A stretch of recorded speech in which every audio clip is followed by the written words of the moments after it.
Alrighty, welcome to Players Talk Radio. I'm your host, Nomadic AP. Here, of course, as always, with HBK. HBK, how are we doing, Hey, bud? how's it going? Good, man. Just finally coming down from that high, of the bed bash. Jeez, Uh, yeah, I'm officially recovered. As you could tell, obviously we never met, in person before. We spent, hours upon hours upon hours on the phone and stuff, but we never we never really met Yeah. before. And as you can tell, I love an open bar, probably as much or more than the next guy. So yeah, I've officially recovered. I have not had a drink since Friday night. Just what did they say? Drying out. But boy, it was Yeah, I it can was a good. confirm that you like open bars. That's for sure. I'm sure. Yes, I'm yes, sure that's another person on the panel here can confirm as well. But well. Jeez, we had a great Understatement. time. Listen, I like an open bar. And Spanky, I made a suggestion on the survey. Perhaps some drink tickets the first couple of days. Just because some of us, when the drinks are free, we just really like to enjoy them.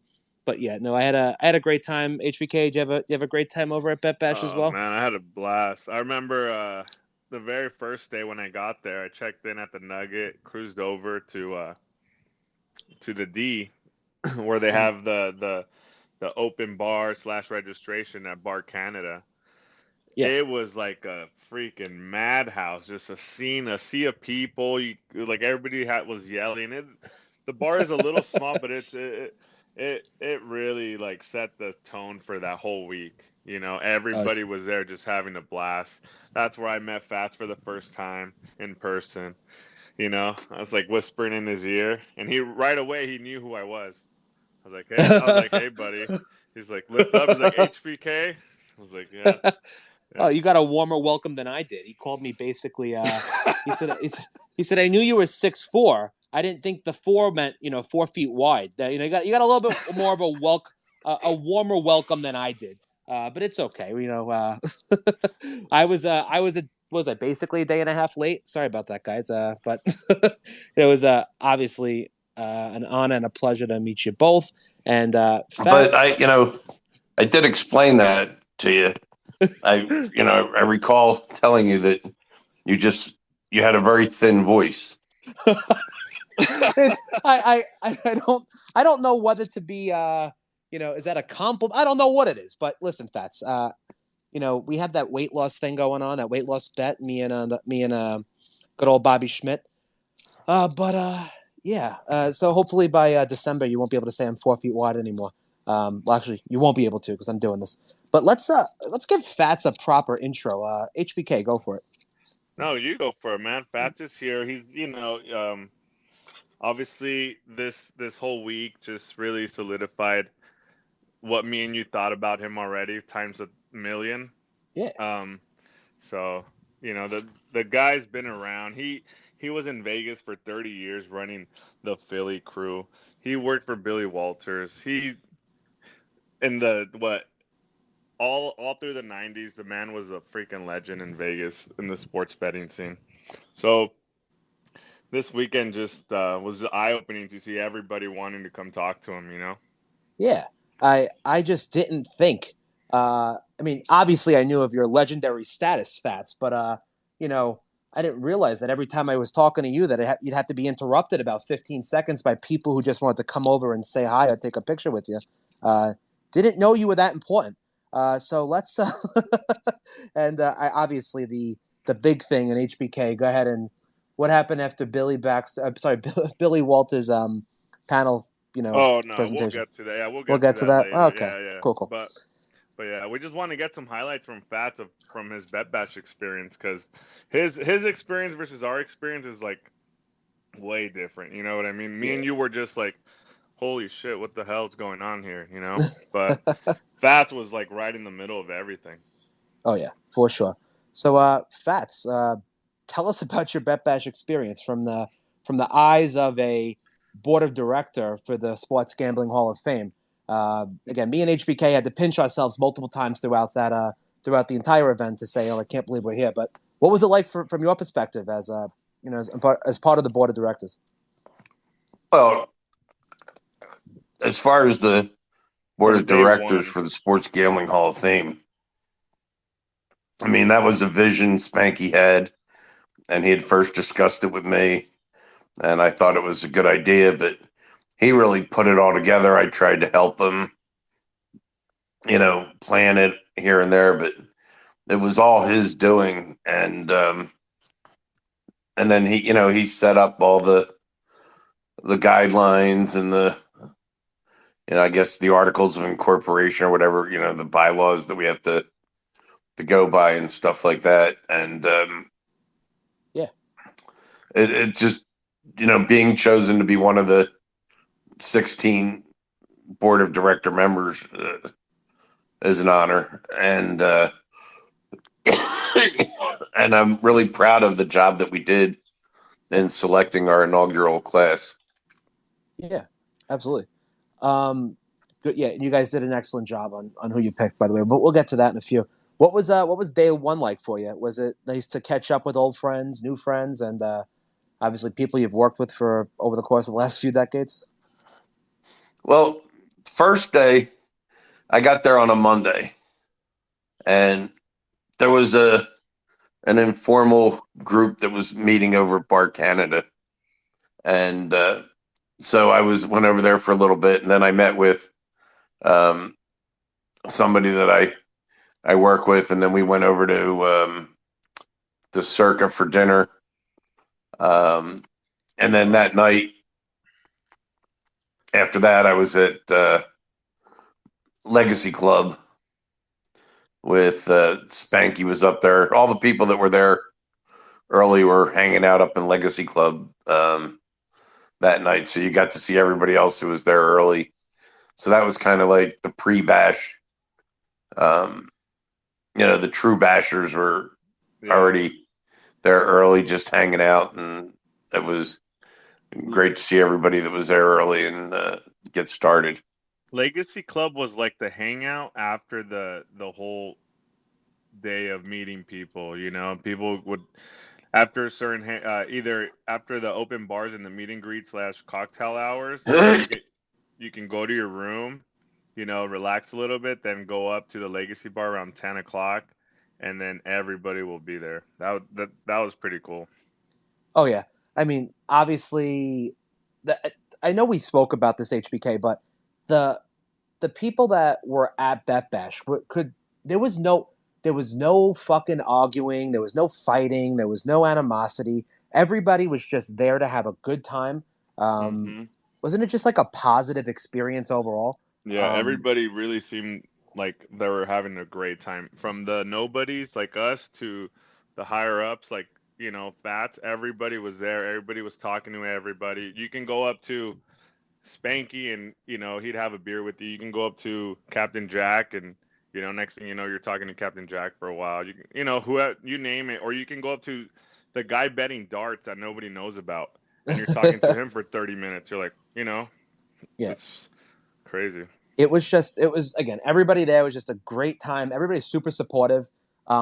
Everybody wanted to know your story and my story and your story, even if we're like, again, I hate to say that we're little people, but it's just that we're not as. Nobody accused you of being little.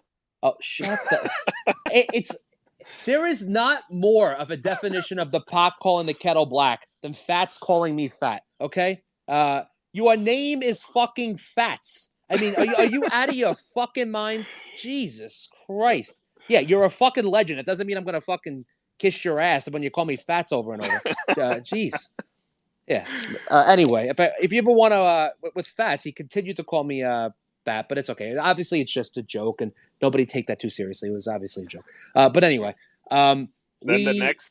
Oh, yeah. But everyone that was there, even got the little guys like us, and all the way up to the Fats and Spankies and Billy Walters of the world, they were just great fucking people. They had no problem sitting down talking to us.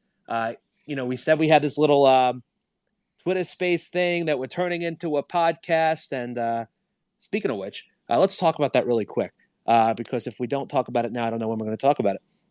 So, is that okay, HBK? You go with that? Yeah. Okay, cool. Let's do it.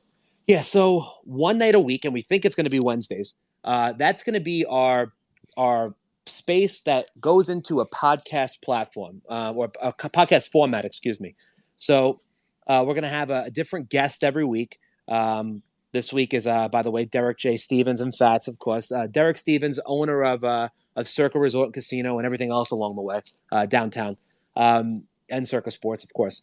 We're going to have him on at some point. Obviously, the guy's very busy, so whenever he pops in before we end, we'll certainly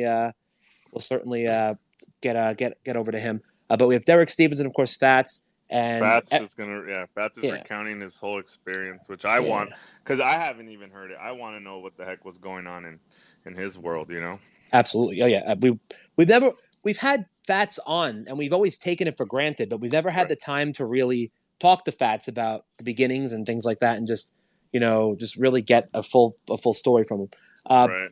But every week we're going to have a different guest, and whether it be from the sports world, the poker world, which by the way we met some poker players over at Bet Bash as well, so we're excited to have that. Some super big names. Can't wait to have a couple of them on, and then of course the Advantage player world. We'll get everybody on, and we're going to do a show once a week on Wednesdays. That will be just our interview show. Really get to pick the brains of some of the biggest names in sports, poker, and Advantage play. So really excited for that, and that will be starting now. Of But we course, will also be doing the regular shows. yeah, the spaces will still be out. The only difference will be that the Wednesday shows guaranteed will be put into a podcast format that you'll be able to listen on Spotify and Apple Podcasts and YouTube and all your other major streaming platforms. So you'll be able to hear these shows on that. So we're super excited to turn this little passion project into more of a professionally done podcast because we were just fortunate that we met so many great people at Bet Bash, and we're just going to continue to we're going to parlay that into our podcast. So and then of course we're going to continue our spaces during the week. We're probably going to do 3 or 4 shows a week. We're going to focus it on the sports thing. Obviously, HBK professional sports bettor for the last 5 years or so. No, like 3 full time the last 3 years full time. The rest Gotcha. was before that was part time. Gotcha. Yep. Same thing with me. I've only been AP full time for 3 years, and before that was always part time.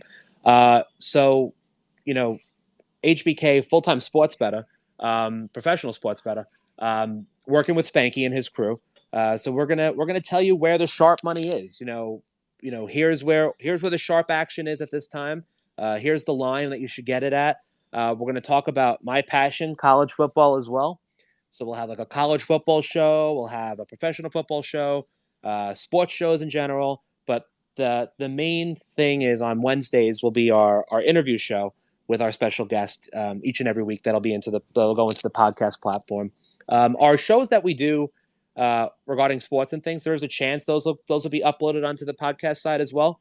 But what we could do for now is we can guarantee you that on Wednesdays, those shows will be put into the podcast format. Perfect. Am I missing anything, HBK? No, you nailed it, bro. Yeah. Awesome.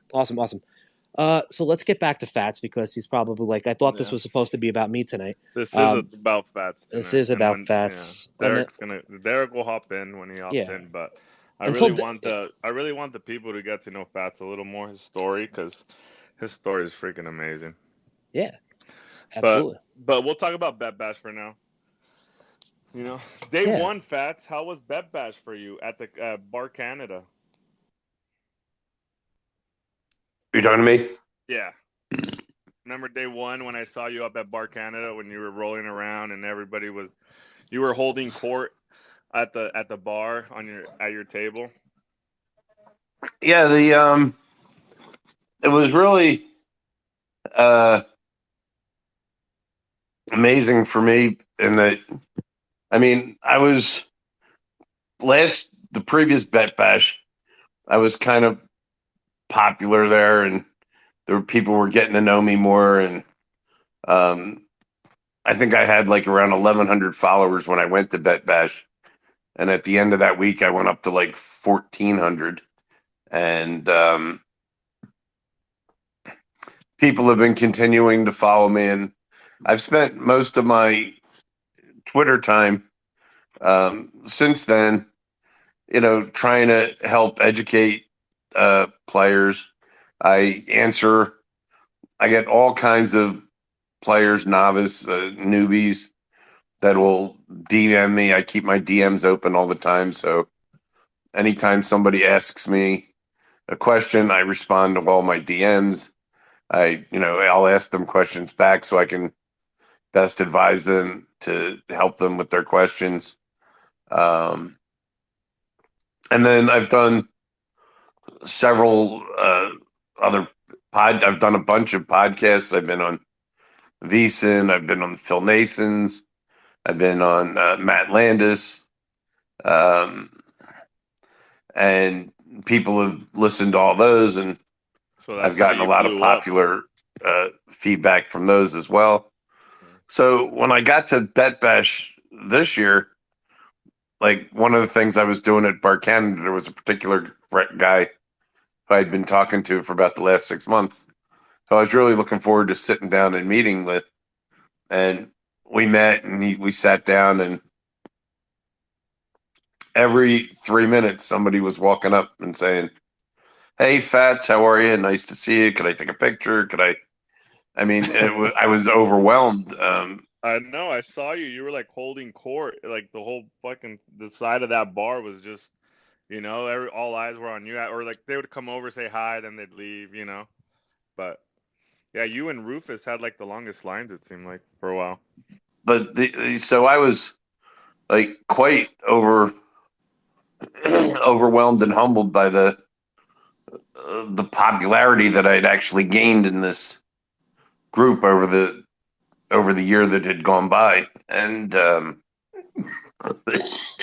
excuse me. Oh, you're fine. You're good. Yeah. And so that was the first my first experience that first night, and it was really just like I was like just I didn't even know how to react. It was just it made me feel good, but it was also humbling. Right. It's the hold on, I gotta call him out there. What do you mean humbling?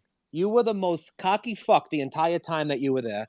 People were coming by. You would talk to. You made. We're big fans of you, Fats. But if somebody more important was there, you just literally scooted away from us, like we were nobodies. It's all right.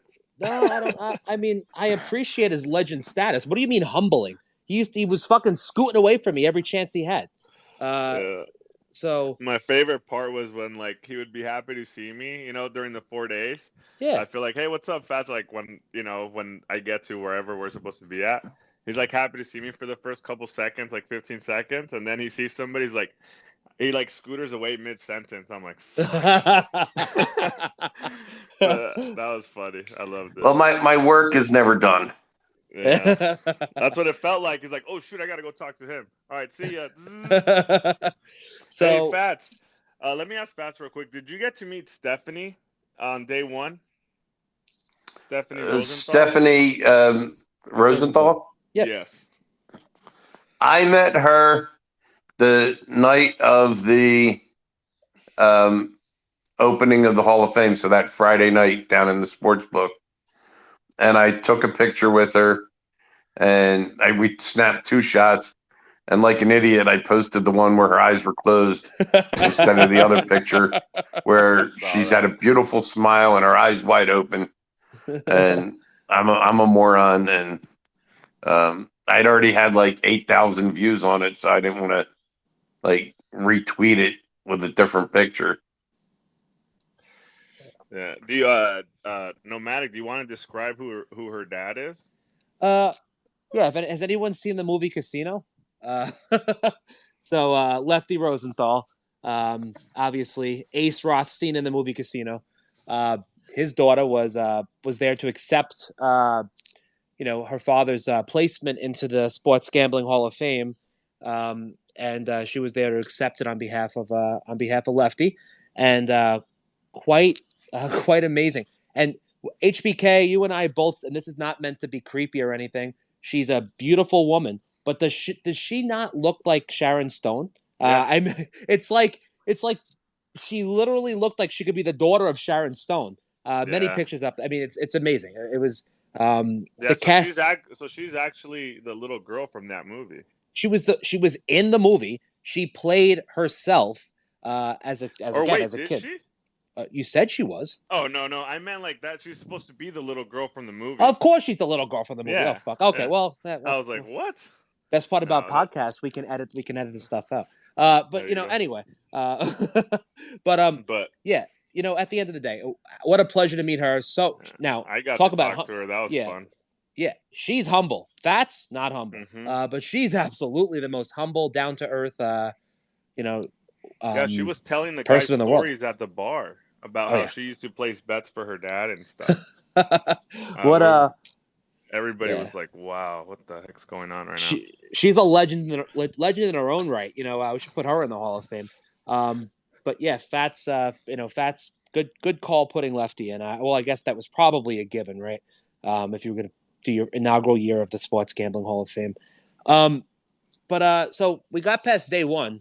What happened on day two? I just sent you, Nomad. I just sent you the good picture of Stephanie. If you want to post it into the Absolutely chat. Yeah, we'll post that up there. Give me a second. What she's and it looks like Spanky's in the house now too. Is Spanky in the house? Well, we got to get Spanky up here for a sec. We wrote to him. I know we had prior commitment tonight, but let's get Mr. Spanky up here if we can. Go ahead, you can invite him. HBK. I'll post the picture with Lefty's daughter, of course, Miss Stephanie Rosenthal. Give me a sec. All right. So anywho, while we're waiting on Spanky Fats, what did you? Actually, no, Spanky's up. Forget it. Let's get Spanky up here. Spanky.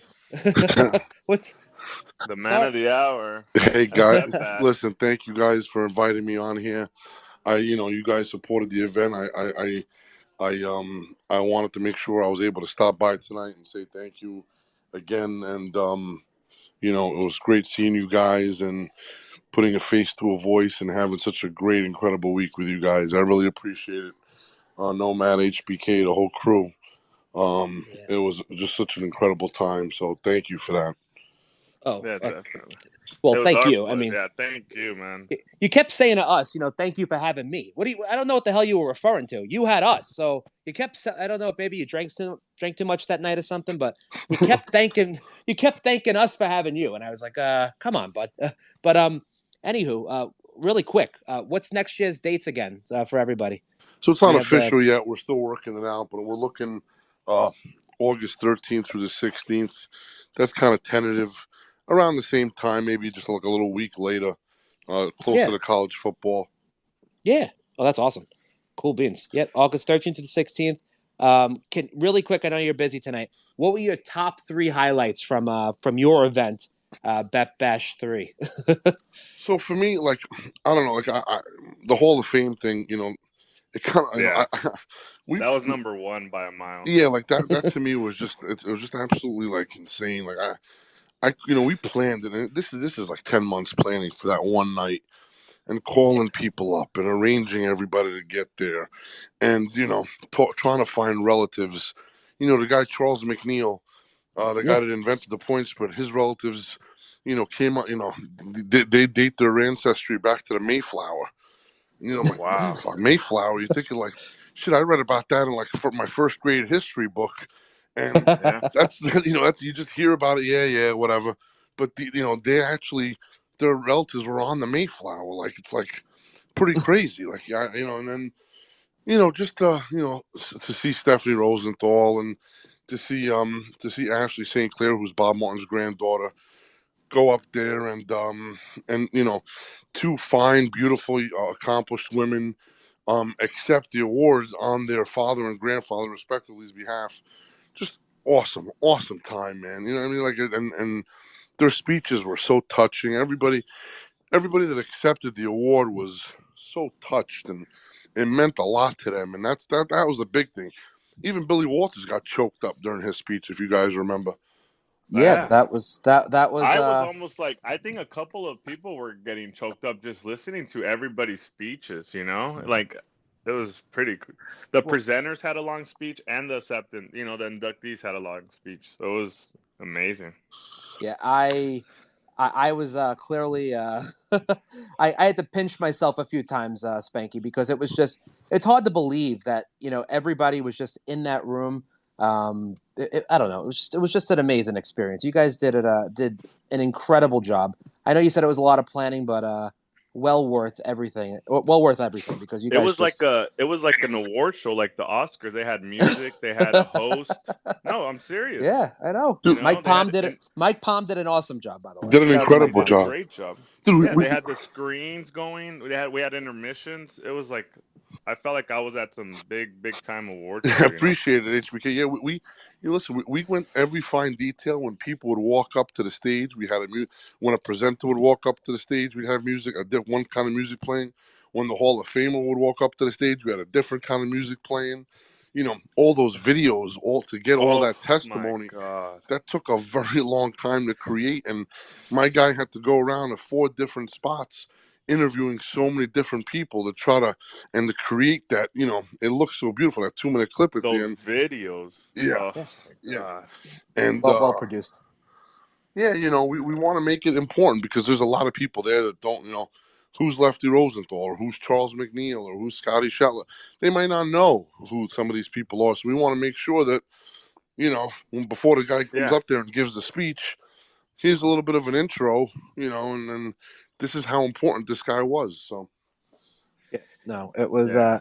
it was out of this world. Multiple times I had to, again, me and HBK just looked at each other, a little smile, as here's Jimmy Vaccaro walking up to the stage. exactly. Here's Michael Gaughan, who obviously Billy accepted Baxter. Billy Baxter. You I mean, know, just legend after legend after legend Jack after legend, Branson. and it I'd just like to give a shout out to Scotty Shetler because yeah. anyway, he's kind of like a quiet, mild mannered guy. But as soon as you stick him in front of a microphone, he is like a comedy legend. And he can tell a story and take over the mic and just keep everybody absolutely entertained. And he's got stories that are just super legendary from his time going through the whole sports world. They even had Jack Binion presented Billy Walters. Oh yeah, I forgot. Jack Benyon was there too. I mean, it was just how you guys pulled this off. I don't know. I God bless don't you know guys, either, but honestly. I don't know. We were And there's we no were way. sitting right behind you. It was like, yeah, it was yeah, amazing. we had a nice view of the back of Spanky's head, which was The- which was great. That was like the perfect ending to the Bet Bash. It couldn't have been planned any better with the ribbon cutting award ceremony at Circa Sports. That just then everybody goes to the dinner. The food was amazing, by the way. Yeah, good choice on the menu there, Spanky. yeah, appreciate it. Yeah, we have Derek. Derek's going to come on and join us in a few before we end tonight. But Beautiful. obviously, shout out to him and his team who did an Let me amazing let job. me let me tell you something. His team is none of this is possible unless Derek's on board. None of this, and Derek will tell you, like, he's all about legacy and he's all about preserving the history of gambling, whether that be in Nevada or in sports gambling in general.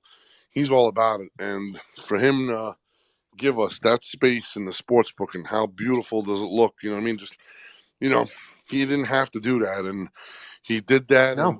and he relied on me and me building this committee to get the right people and to have the right people to get inducted. Just like and it was just such a special night, and it just if you think like just Derek is one of the last, not one of the last, the last casino owner that actually sits on the casino floor anytime, most nights, Thursday, Friday, Saturday, whatever night, he's there sitting at the bar. And if you're a $5 player, you can go up to him and shake his hand. If you're a $50,000 player, you go up and shake his hand. And he treats everybody with respect, thanks everybody for coming in. There is no property on the strip that does that. There's no property downtown that does that except, all of Derek's property. So that's something that Vegas used to be, when the owner would welcome you. Thank you for your business. Hope you have a good time. And that's just, that's just so much respect for that. Yeah, No. he was up at the Legacy Bar hanging out with all of us. Oh, yeah. He It was up was, there yeah, having it drinks was with us. amazing. Yeah. He was just one of the guys, like Spanky says. You can go up to him, shake his hand, say hi. Oh yeah, and he'll outdrink anybody under the table. Number one, Oh yeah, he could. I don't know. yeah. Maybe not me. Come on, Spank. he could put him down, and it's so funny because like another thing that's pretty crazy when you think about it, like Derek, every time he sees Fats, he has the biggest glow on his face because everybody just remembers Fats. When I finished interviewing Billy Walters, the only person Billy Walters went up to say hello to was Fats. You know Yeah, what I mean? Why? Because yeah, Fats has worked he's worked with all these guys, and he's what I mean. So when people say, "Wow, you're a legend," Fats, it's really the truth. Like Fats has been around right. for so long and worked, for all or with Derek, told him to get the fuck out of line. With Billy Walters, he's worked, inside his operation, and I think Fats, did you have Thanksgiving dinner with Billy Walters one year? I think you told that story. I did. The year I worked for him, I was invited over to his house for Thanksgiving, and it was just him and his wife. It was this guy Carl and his wife who worked in his betting office. It was me and my wife, and then there was one other person who was a guy named Shep. And Shep was a guy from down south, like Louisiana area, where Eugene Nolan used to be. Gotcha. And Shep worked as a phone clerk on the phones for the Mirage Sportsbook. And like when you would call up to make a bet, and like Billy'd already come in and play, like Shep would go, "You missed it, Fats," and he had this Southern accent. And he's like, "Nah, you missed it. They already got that. You ain't like he already knew what you were calling for, you know." Yeah. And Shep on his off time you would see him all over town with like a sheet from each casino with all the lines, and he used to chart everybody that would come in and bet over the phone and do all that. And what I found very interesting was that he was at this dinner too, which meant that, obviously there was probably some, definitely some kind of a rapport there with Shep. And, that was like a little piece of the puzzle too that I learned that, nobody would really have known about. Unfortunately, maybe, gosh, had to be a little over 10 years ago, Shep had a heart attack and passed away, and he was really young. But he was one of the most loved guys out here running around on the strip. Yeah. Good stuff. It's a great story, Fats, and that's the thing. It's like, you're one of the 6-7 people at Billy Walters' Thanksgiving table. You know what I mean? That tells you something. You know what I mean? That's just like, Yeah. So, well, if you ever needed like a hard vouch for anything, when Billy Walters gets off the stage from the panel at Bet Bash and goes right over to Fats, if I wasn't sure about Fats before, that pretty much solidifies anything pretty much, you needed. exactly. And anything you needed to know, that pretty much solidifies it. Exactly. Hey, Spanky, just a quick, I know you're going to rush, man, but a quick question for you. So you saw Bet Bash 3. It was incredible. What's going to make Bet Bash 4 even bigger and better than 3? It's impossible. Kind of hard to follow. If agree. anybody's a wrestling fan, WrestleMania 3, Hogan and Andre, nothing was bigger than that in the world. Like, that's it. It was, you can't top that. And we'll never. I knew I was going to be able to top Bet Bash 2. We just had a Hall of Fame where essentially, Babe Ruth, Lou Gehrig, Ty Cobb all got inducted. So you just can't, you can't top that. Is it going to be good? Is it going to be fun? Yeah, we'll mix things up a little bit, sure. But listen, when you said this is a special night and this was a special moment. Mm-hmm. No matter, this really was like this was the night that will never happen. We're never going to have Jack Binion, Michael Gaughan, Billy Walters, Billy Baxter all in the same room. You know what I mean? So I thought the same thing. I'm like, you're never whatever class gets inducted, it's never gonna be yeah, as strong as this class. yeah. It's the first class. It's the strongest class, and it'll never be the same. So there'll never be a Hall of Fame like this.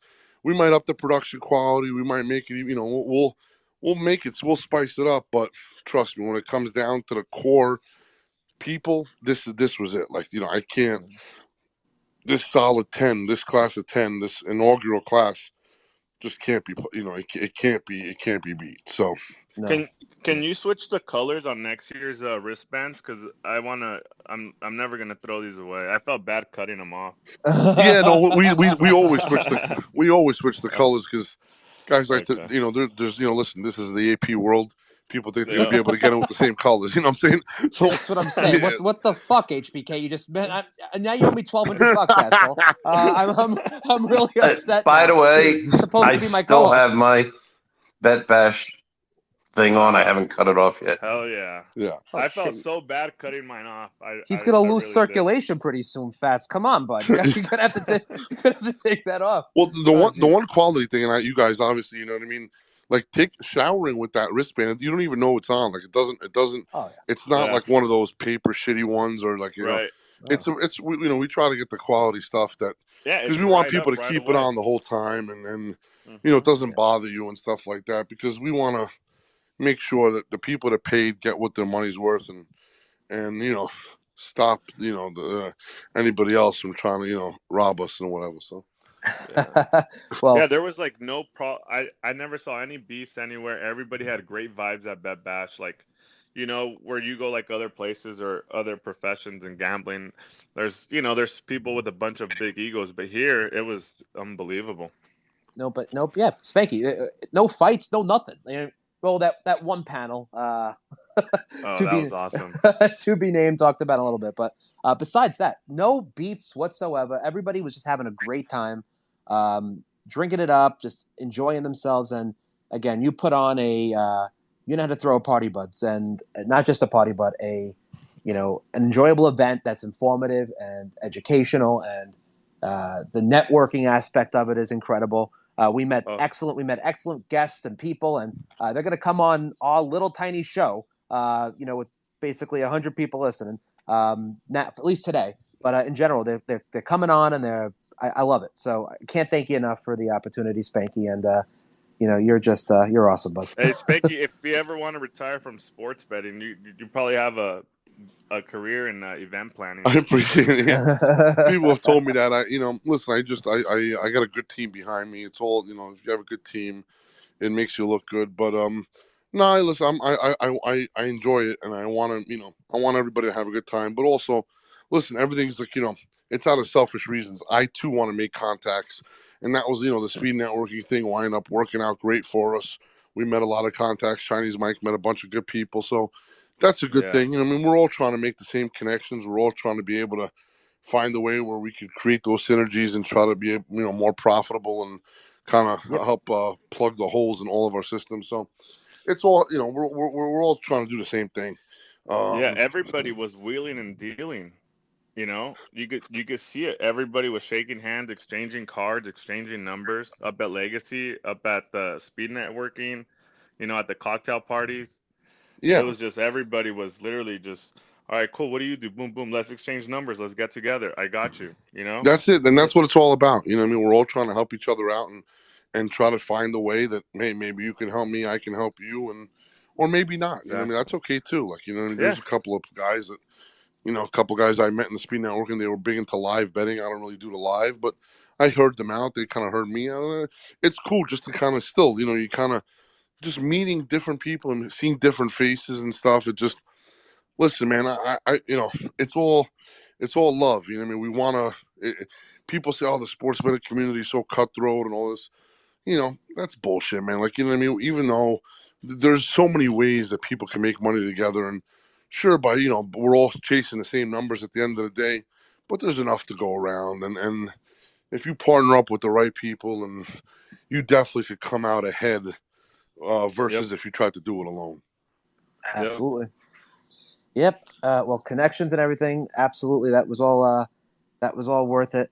Um, So Spanky, what are you up to? You back home? Everything? You got? Was it you sending your son off to college or something? Yeah. So tomorrow morning, I'm I that's why I still gotta finish, and then tomorrow morning, me and my whole family were going to South Bend, drop my son off at Notre Dame, and Beautiful. so we're gonna be Nice. there, and it's like a welcome weekend type thing, and then my wife's, it's a little bit tough because we're all flying together, and then we're coming home one short, leaving my son there. So first kid out of the house, it's kind of an emotional time, but it's just part of life. So, but it's a pretty big deal for us in the family. Absolutely. Yeah, congratulations. That's big.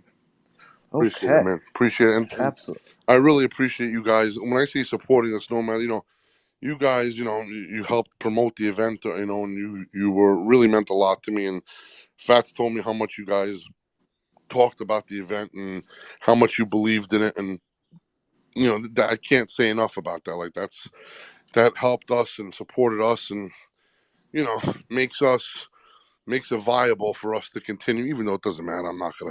I would never stop Bet Bash no matter how much I lost, but I'm being, it doesn't, but I'm just saying, this Chinese Mike, he keeps me on check, and he's the checks and balances, and he makes sure that, listen, we can't, we can lose, but we can't lose too much. So, Yeah. Well, I got one more last thing, and I promise that's it because you got to go. But listen, 2 words, little controversial. Atmosphere models and go. What you got?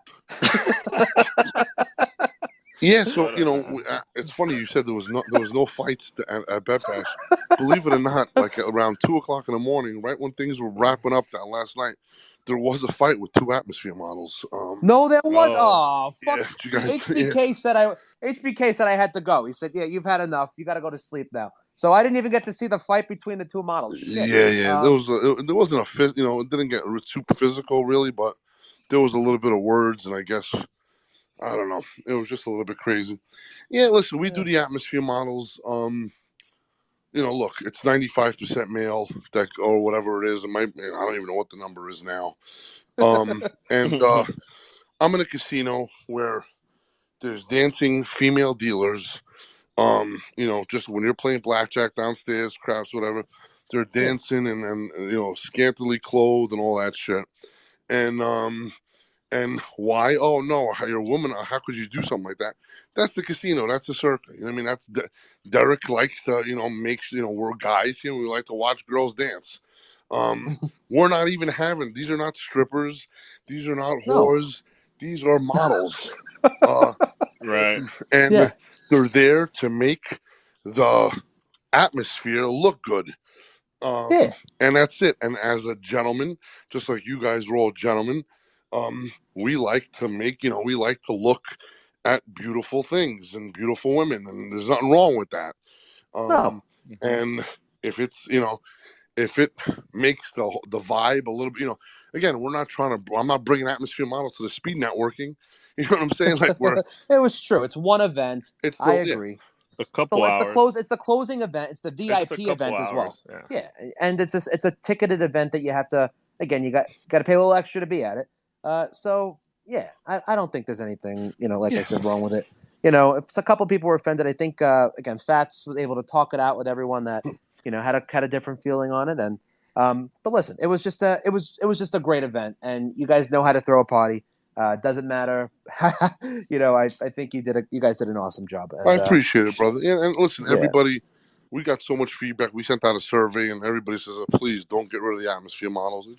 It's like unanimous. There's not one person on the survey, at least so far from what we've seen, saying, how could you? You know what I mean? You're putting beautiful women up there. You're hurting my feelings. Like, I never, nobody's telling us that. And, for the one person that would tell us that, there's another 20 saying, "Oh, please, man, that was great. I really enjoyed that." You know what I mean? There's even guys that wanted to bring one of the atmosphere models on their podcast. Like Matt Landis told me that one of the models last year, he was talking, and she's an expert in marketing and she's an expert in social media, and he learned a lot from her, and because she knows how to promote herself very well, and he kind of got some tips for that to try to promote his podcast. So just because they're models doesn't mean you can't learn from them. Sure, they're not in the sports betting industry, but they're very good on self promotion, and they're very good on social media. They're social media experts. And listen, you could get a nugget from everybody. So Yeah, absolutely. No, I have to say it was quite an effort. Really wore me out trying to meet as many as I could there at the end. I did the best to say hi to as many as I could. How many were there? How many were there, Spanky? I'm not sure. My buddy Jake is the one who handled all this. I thought my guess there might have been 60. Yeah, so I think Something Fats like that, 50 Fats or met 60. like 50. Yeah, Fats met 53, which by the way, the line was 46.5. So he overpays. So that's awesome. Well, again, Spanky, safe travels over to South Bend. Always a pleasure. Can't wait to see you next year, bud. And Appreciate it, boys. I thank you so much, and thank you so much, guys. It's a pleasure, and thanks for having me on. And hey, and shout out to Spank. Chinese Mike and Luke. Finally got to meet them. Yeah. They don't really go out. They're pretty closed, but Luke was able to get out there, and Chinese Mike, and it was great, man. It was just a great event all around, and I'm so happy that it turned out the way it did. And we start planning for the next one, but we take a little bit of a breather, start doing a little college football, trying to make a little money, and we go from there. That's the thing. Yeah, make some money this season, Spanky. I think Fats had one last thing for you. Go ahead, Fats.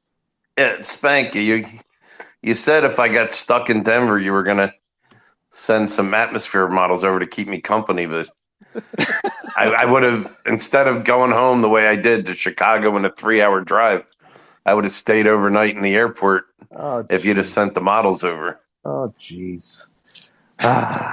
Getting canceled. We'll be canceled by tomorrow. Oh, jeez. At least Fats likes to double down. Anyway, Spanky, thanks again. And again, hopefully we can get you on here maybe one time during football season to just tell us how you're doing. All right. All right, everybody. Spanky. Oh, awesome. Okay, how about that, HBK? What do you think? Spanky stops by. We have new best friend. That's awesome. Yeah, nice, awesome. Old partner. I've been partnering with Spanky for multiple seasons now. Finally got to meet Chinese Mike and Luke in person. The head trader, Chinese Luke, and then Chinese Mike does all the accounting for them. So. Oh, by the way, on Chinese Mike, to show you how meticulous he is with accounting and stuff like that. If you recall at the bar at Legacy Club when you ordered a bottle of water, it was this big, like, heavy glass bottle of water they would give you. Aquapana. And Chinese Mike comes up to me and says, "You're from Michigan." He said, "If you take that bottle home with you, you can get 10 cents back on it." How many did you pack in your suitcase, Fats? Well, I'm sure Fats was doing the math. Let's see. If they weigh this much, how many can I get in my bag if it stays under 50 pounds? How many did you bring home, Fats? I didn't bring any home. A little disappointing. Spanky also just texted me that his phone died, so that's why he had to go anyway. So gotcha. Okay, that was perfect. Perfect timing, then. Shit, I was thanking him, and then he's gone. But that's perfect. Well, thank you again, Spanky. You're the freaking man. What a pleasure. I mean, how often you get Spanky to stop by? That's awesome. The guy can run freaking events. That's for sure. Yeah, he does a good job. So we're still waiting on Mr. Derek Stevens, but we still obviously this is Fats' show. But Fats, tell me more about apparently you were pretty tilted about this scavenger hunt, Fats. You were a little upset. Word got back to me that from some people that you were just very angry regarding the scavenger hunt event. Can you tell us what happened? Well, the scavenger hunt was actually a very fun event up to a point. And it was well thought out, it was well conceived, but it was poorly estimated as to how long it would take people to do it. And so what happened was, it was advertised to start around 9 a.m. They were expecting people to be done between noon and 1. and then the watch parties weren't going to be till 4:00. Right. But the number of places you had to go to around town after solving all the clues was quite the cumbersome task. Right. So what our group did was we solved all the puzzles first, charted everything out on the map, right, so that we could make one sweep through in an organized way to hit every place. Right. And we knew that the Mob Museum was the last place we had to go. And the object was, after we solved all the clues, we were supposed to make a bet and a specific bet and a specific amount and turn the ticket into Chinese Mike, who we expected to be at the Mob Museum because that was the last spot. Right. So based on the amount of time that it was taking, about 2.5 hours in, I sent out a text saying that we'd already completed it. And we were pretty sure we ended up first. Right. Just to deter anybody that was frustrated into dropping out. That's and I was informed that later that I did take 2 teams out with that tweet. Oh, jeez. That's a little I don't know. That's HBK, angle or not an angle? Or fair game? I don't know. It looks... I don't know. But after I sent out the tweet, we're still running into other teams on the street. They're like, "What are you still doing out here? I thought you already finished." So yeah, Fats was definitely angling. That's definitely an angle. Okay. So anyway, we complete everything, and now all we have left is the Mob Museum. Right. And I said, well, we're supposed to make this bet. We have to figure out what the bet is. Right. So at the bottom of each clue, there was the answers were like if it was a 6-letter answer, there was 6 spaces to put the answers, and then some of the spaces were color coded. Right. So we said, well, we got to figure out what the bet is before we go to the Mob Museum. Well, so we went back up in the Circa Sports book at the D on the 2nd floor, and we sat there and we charted everything out. Right. And we spent 1 hour and 45 minutes, and we determined that the bet was straight bet on the Patriots under, which was the 4:00 game, but we couldn't figure out what the amount was. So that took us 1 hour and 45 minutes. So finally, we determined that we have to go over to the Mob Museum. Well, when we get to the Mob Museum, there's a QR. Oh, hold on. HBK muted everybody. Sorry. No, Fat. Sorry about that, bud. So we decided to go to the Mob Museum because we're not getting anywhere with the amount. And we get to the Mob Museum, and there's a QR code on a fence right next door. And the QR code sends us all the way back to the Hangover Bar at Circa. So now we go all the way back there, and then we meet the guy we're supposed to meet at the bar. Right. And then he sends us up to a ballroom on the 3rd floor. And we go into the ballroom on the 3rd floor, and they send us in to solve this puzzle box, which gives us the amount of the bet. And it actually also gives it, the bet was supposed to be for $6. Okay. But it also tells you there was also part of that was you got the code for deciphering all the stuff that we spent 1 hour and 45 minutes deciphering. So had we gone straight to the Mob Museum first, we would have saved 1 hour and 45 minutes. Gotcha. Okay, so now it's almost 4:00 when the game's going to start. We have the bet. Now we go downstairs. We make the bet for $6, and we're told we have to text a copy of the ticket to Chinese Mike. Right. So we text the copy of the ticket. Now we think we're done. So now we get a link to a video from Chinese Mike telling us to go back upstairs for a certain place at the bar again. That's going to tell us the room number that he's in at the fucking El Cortez, which is all the way back. So we get that, and now we're supposed to go to room 2220 at the El Cortez to turn the ticket in. Well, at this point, we're just exhausted. So 2 guys on our team say, we'll take it up there. Yeah. So they go to take it up there to turn it in. And I get like a half an hour later, I get Chinese Mike's like, I thought these guys were coming up. Where are they? I haven't seen them. And then I check, I got a DM saying, we're here, but there's only 15 floors here. I don't know where room 20. We can't find room 2220. Oh my god.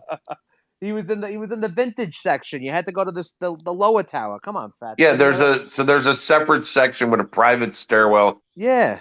It takes you to the second floor where room 2220 is. Oh, jeez. And eventually, so they did find him and turn the ticket in. But at that point, my original plan was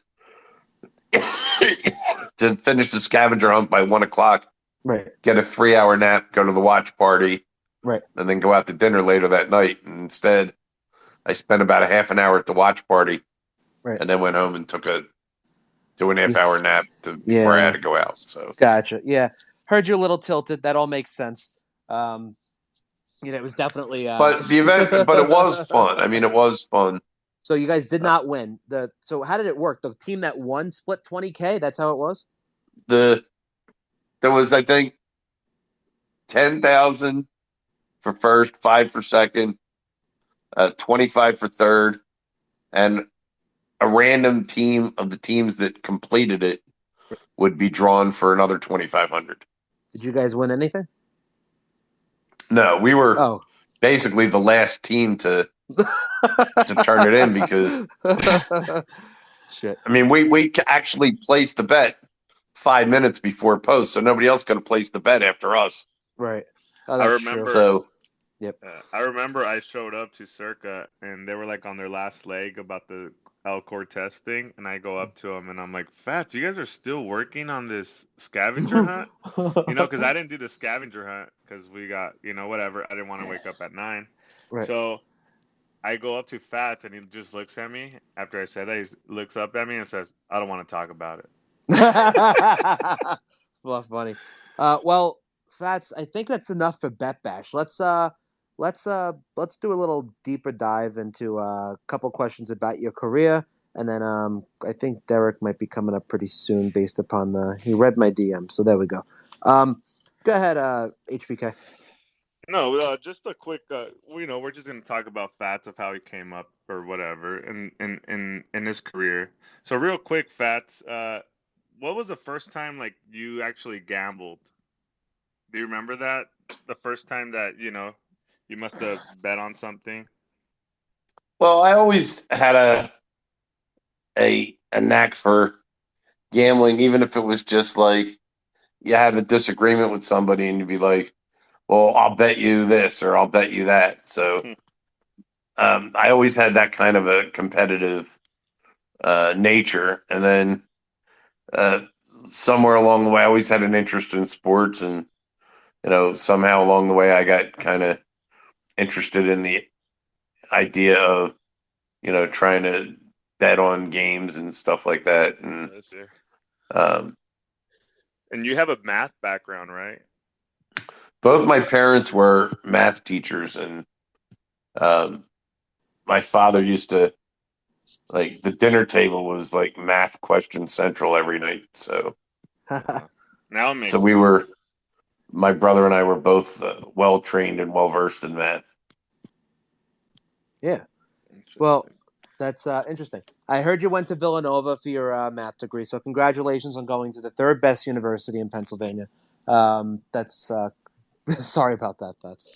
But did you use your math degree for anything besides sports wagering? Have you always been in the sports book betting business? Yes, I was never used my math for anything else other than really applying it to gambling. Gotcha. Understood. So after you graduated, Fats, you probably moved out to Vegas, and is that when you started your 30-year career in Vegas? Well, what happened was I'd always been interested in. I'd been doing some stuff with sports betting, back there in Pennsylvania, and I was kind of interested in the idea of trying to middle games. And so I had this during the summer. I took a summer and I drove around the country with a friend of mine and saw a baseball game in every major league ballpark. And What? during the All-Star break of that trip, we went to Vegas for a day where I knew somebody who was the manager of the sports book at Harrah's on the Strip. Mhm. So they comped my room, and I was talking to him, and he was telling me how, you could get discrepancies in the lines from here and back east and stuff like that. So I decided that January for college basketball season, I was going to come out to Vegas and try to middle games between the casinos and my bookmakers back east. And I flew out for a week in December to find an apartment to rent for January. When I came out, I found an apartment, and then I drove out in January. Well, shortly before I left, somebody I knew said, "Look, we have a guy out there and they run around and they make bets for us, and if you want to do something with us, we could use somebody like you because we trust you." Blah blah blah. So anyway, when I got out there, I looked into it and I determined right away that this would be a good idea because I was going to get paid $500 a week, and I would kind of learn what was going on out there.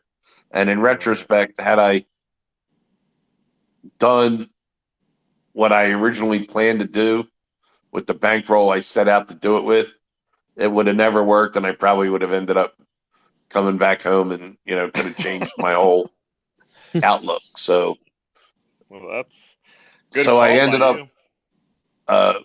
working with this group, and eventually, after the end of the basketball season, the guy who was running the group, he didn't really want to do it anymore, and the guy who was the money behind it, I refer to him as the businessman in my podcast with Spanky,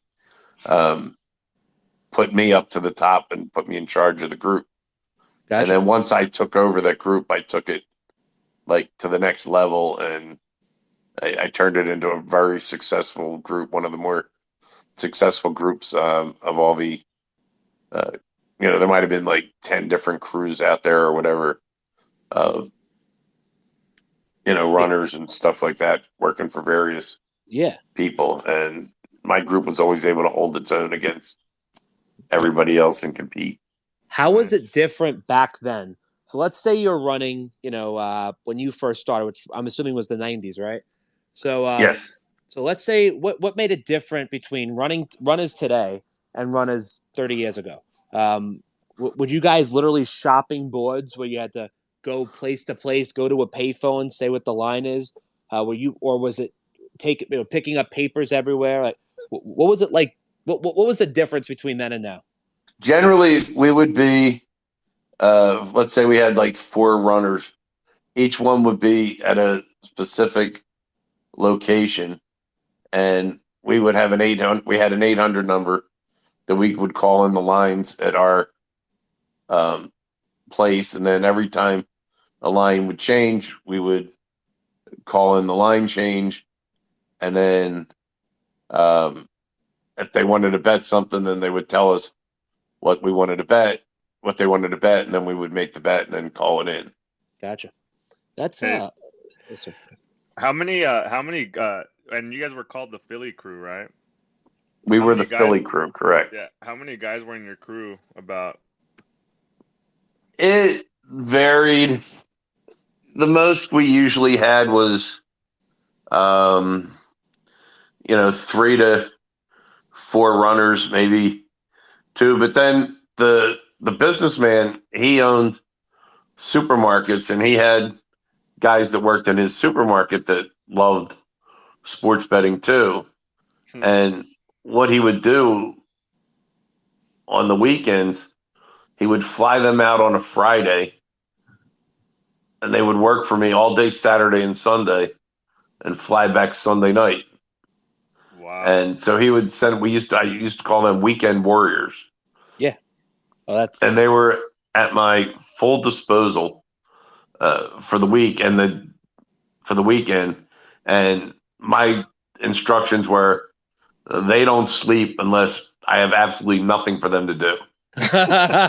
And poor guys. They were they would get there on a Friday night, and usually there was nothing for Friday night, but I would meet them all on a Saturday morning at 5:00 in the morning, buy them breakfast, give them their bankroll for the day, and send them off to wherever they had to go.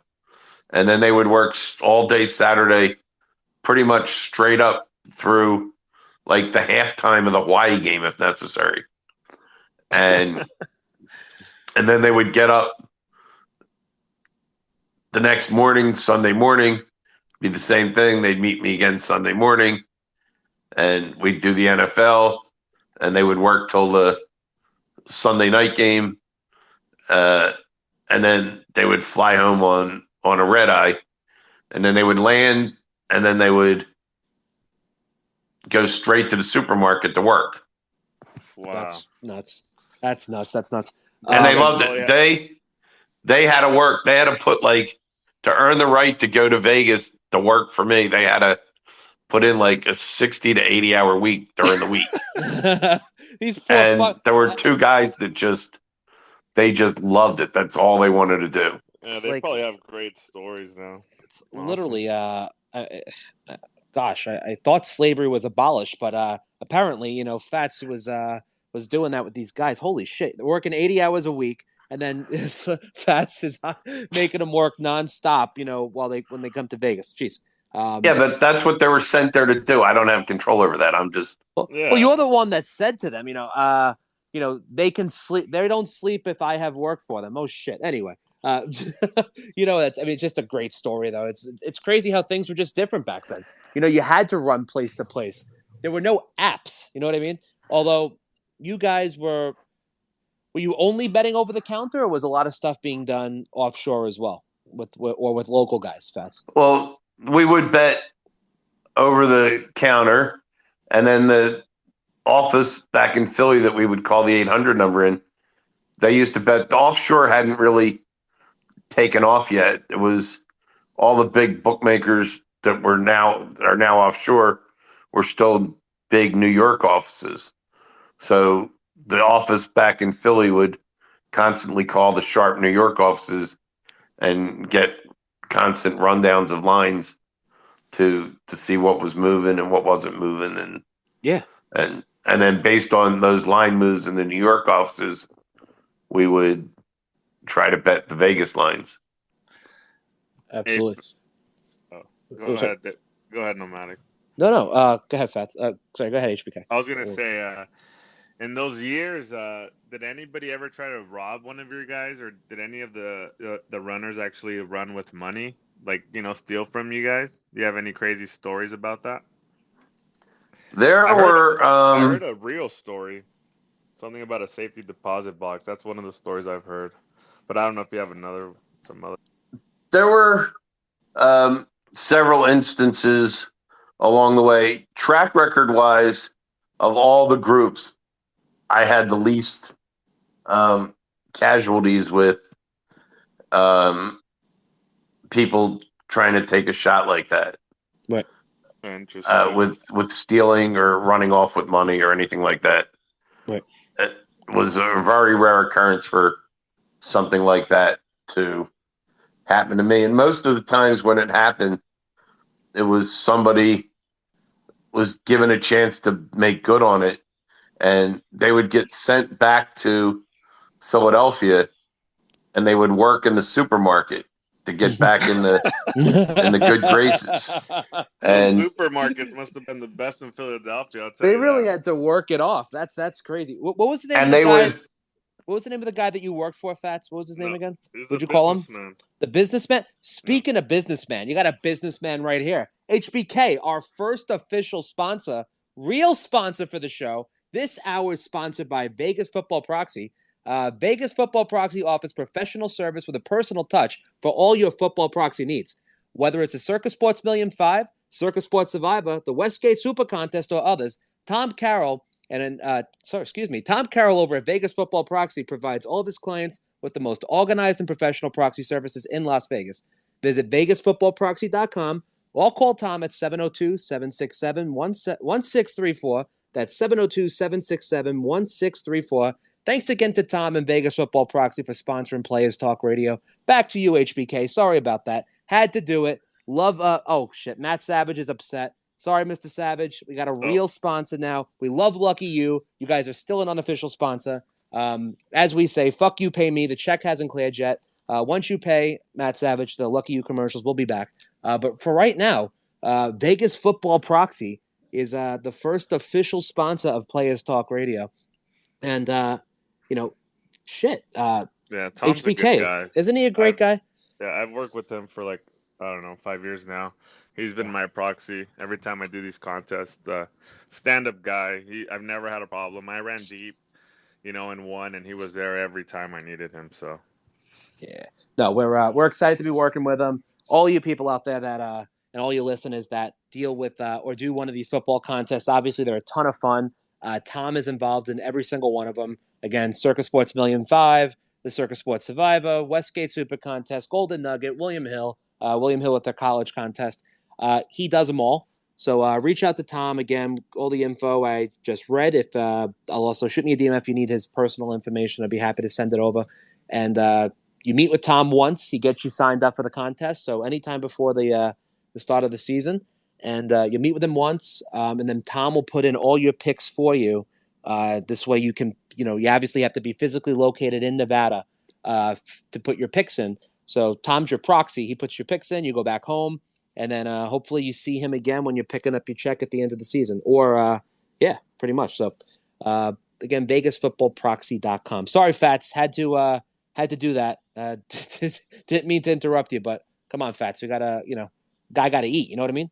got to pay the bills, man. Got to pay the bills around here. Fats, no problem. My voice needed the rest. Yeah, I have a question for Fats. Go ahead. Fats, so, you had the Philly crew, and I heard you also had them fill out some surveys/applications, right, to work for you, and then you had a couple questions you wanted them to answer. Well, here was the deal. Once I had the crew out there, you constantly had guys coming up saying, "Can you give me a job as a runner?" and telling you how great they would be as a runner, and it was like nonstop, like every other day, somebody telling you they would be such a good runner for me and blah, blah, blah. So what I did was I created a 10-page job application that I would ask these guys to fill out, and it would have all your standard, stuff like name, references, social security number, address, drivers, all that stuff. And then I would ask a whole bunch of other questions like your favorite color, all kinds of like crazy mixed questions. And within the entire 10 pages, there were only 3 questions that I was interested in the answers to. And it was designed, there was no chance anybody would ever answer these 3 questions correctly. So because of that, I would have to really deal with hiring any of these people. And the 3 questions were, one of the questions was, what is the best strip club in Las Vegas? And the correct answer was, I wouldn't know because I don't really go to them. But most people think that Guy, you should see. Sometimes I get a page and a half answer about what the best one was, who the best girl to get dances from. I mean, it was insane. And the problem is that anybody who's got a regular habit at the strip club, then I got to be worried about them holding my money. Yep. So anybody that can answer that question with any kind of depth or detail, that was strike one. The second question I would ask was, or that was of relevance, was what is the best personal day you ever had gambling on your own personal gambling? Right. And everybody loves to brag about their best day. And I'm looking for a real small amount on that answer. Because anybody that brags about they won 5,000, 10,000, 20,000, whatever their very best day is, their worst day is you multiply that by 5, and that's the exposure you have on their worst day. So I would prefer somebody that says, I really don't gamble very much, maybe just a couple $100 or something like that. And that would be the kind of guy I'm looking for. But everybody thinks, well, they're going to impress me by telling me how much they won, which was obviously quite the opposite. So they were doomed to fail for the most part on that one as well. And the third question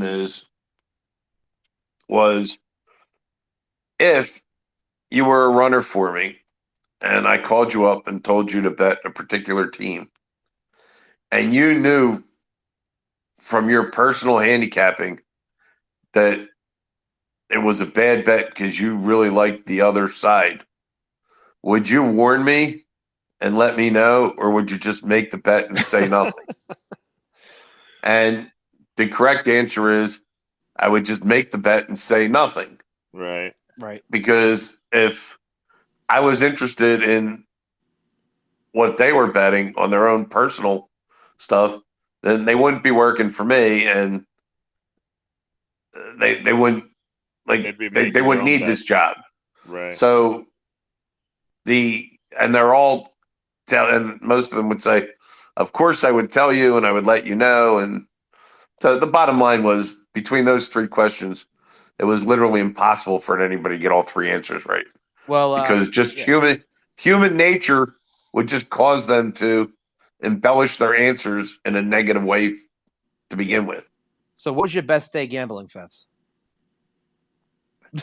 That was My a joke. best day gambling was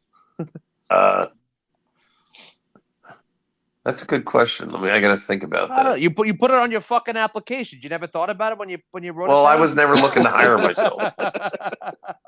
What's your favorite strip club in Vegas? I don't know. I mean, geez. I'm just kidding. Don't answer that one, please. Just kidding. Geez, but that's crazy. How again back then, that's how you would vet your runners, because you had to trust them that they were holding your bankroll going place to place. So you really had to. Again, that was very calculated to figure out whether or not your runners were degenerates or not. Yeah. Well, another reason, though, why I had a very large success rate in not getting robbed by runners was because I went the extra mile and I cashed every runner out every day at the end of the day and then reloaded them with a fresh bankroll to start the day. And then when they were done making their bets at the end of the day, I collected everything. So I did not let them hold money overnight. Right. Yeah. That's ding, ding, ding. Which was a lot of extra work. But yeah, I mean, that's when your bankroll's in the most jeopardy, when it's after hours and they're still sitting with your cash. Oh, yeah. What was the standard bankroll at that time that you would send out a runner with? It could be anywhere from 20 to 50,000. Yeah, it's you have a lot of exposure. You got 15 runners out there, and you could have almost, $500,000 on the streets, and it's you really got to be careful. So don't blame me at all for taking the extra step and making sure that you cash them out every night. By the way, guys, if anybody has any questions for Fats, this would be a great time. Again, prior to Derek coming up, if he is shortly. So, if anybody has any questions, feel free to hit that request button. But of course, Yeah, HBK, I we have have a our own question. questions. Yeah, so go ahead. So you were doing the Philly crew, right? And then with the businessman, and then you ended up working with Billy Walters. How did that come about? Well, Billy Walters had been arrested, and his whole operation uh, was arrested and raided, like 30 seizures across the country, because the government thought they had uncovered the largest bookmaking operation in the country. And then after having done that, they discovered that these guys weren't bookmakers, they were actual bettors. Right. So the government decided that they were going to try to prosecute them as bettors, saying that what they were doing, betting as an organized group, was illegal. And basically, what Billy was doing was what my group and every other group was doing. So this was a landmark case, because if Billy doesn't win this case, then we were kind of out of luck. Like, well, now we're on notice that what we're doing isn't kosher, and we're constantly at risk. So like, did everybody just froze at that time when he the got arrested? businessman shut us down and said, "You be at that courtroom every day and take full notes and report every day." Wow. And so I sat in the front row directly behind Billy Walters and constantly took notes. And that was how I ended up meeting Billy through that trial. He saw you behind him like every day. I saw him every day. And one of the interesting things about the trial was, so the defense table was 14 individual defendants. So there were, on trial was Billy and 13 co-defendants. And so it was like a big horseshoe defense table. And on breaks, when there would be a break, like they would recess for 20 minutes for bathroom breaks or whatever, there was a payphone right outside the courtroom door, and all the defendants would be lined up there to get on the phone and make their bets during the breaks, which I found quite humorous, seeing as how they were on trial for betting. They're on trial for betting, and we're gonna go to the payphone and make our bets at the courthouse, which is value is value, right? Listen, yeah, exactly. You got to get down. You got to get down. What are you gonna do? So that's where you met Billy. And Fats. what year was that, Fats, of the trial? Do you remember? 1992. Wow. Yeah, I was still swimming around. Yeah, his lawyer must have been really good, right? Because his lawyer was Richard Wright. Yeah. And I saw him at the Bet Bash. He was at Billy's table. Well, that's cool. Hang on, I'll send you.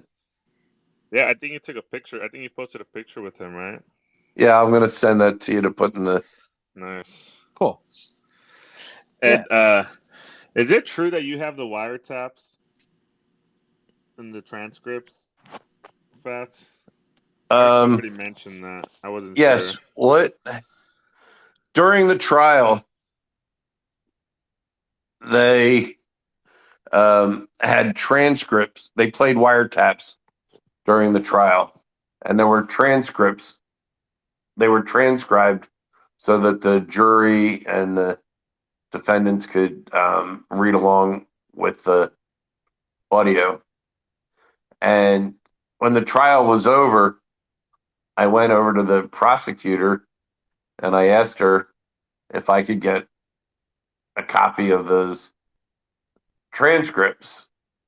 And she said, yeah, come by my office.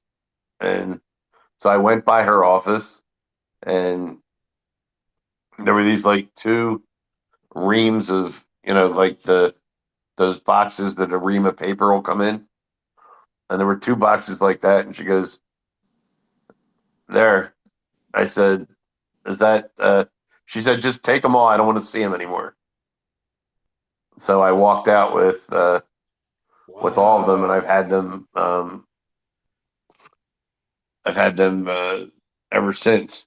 And right before Bet Bash, since I knew I was going to see Billy, Yeah. I started looking through them, and I found a 31-page transcript of when Billy would go over the lines for the day with the computer handicapper and decide what they were going to play for the day. And I took that with me out there, and when I met him, I gave that to him as a present and a reminder of the trial. That's That's epic. sick. Very did he take it? Oh yeah. He looked at it and he was like surprised to see it, but I'm sure he's loving that. So I think the coolest thing was Billy's book is coming out. I think it's next week, right? I know they were doing 22nd, I believe. Yeah, 22nd. And Billy's book, you can order it right now you can pre-order it on Amazon. Everywhere, pretty much. Yeah, pretty much everywhere. But it's Billy Walters. It's called Gambler: Secrets from a Life at Risk, of course. And it's going to be 384 pages. It's going to be on Audible as well. This is super exciting. Apparently, he really goes hard, really, really hard after Phil Mickelson in this book. So, Fats, can you tell me anything about his case that he had later? Were you aware of that at all, and what happened? And just maybe about 5-7 years ago? Well, there was the insider a trading second case. gambling case they tried to come after him for years after the computer trial, and he beat that one as well. And then they got him on this insider trading thing, which is what he ended up going to jail for. And that was Phil Mickelson kind of sold him out. Yeah.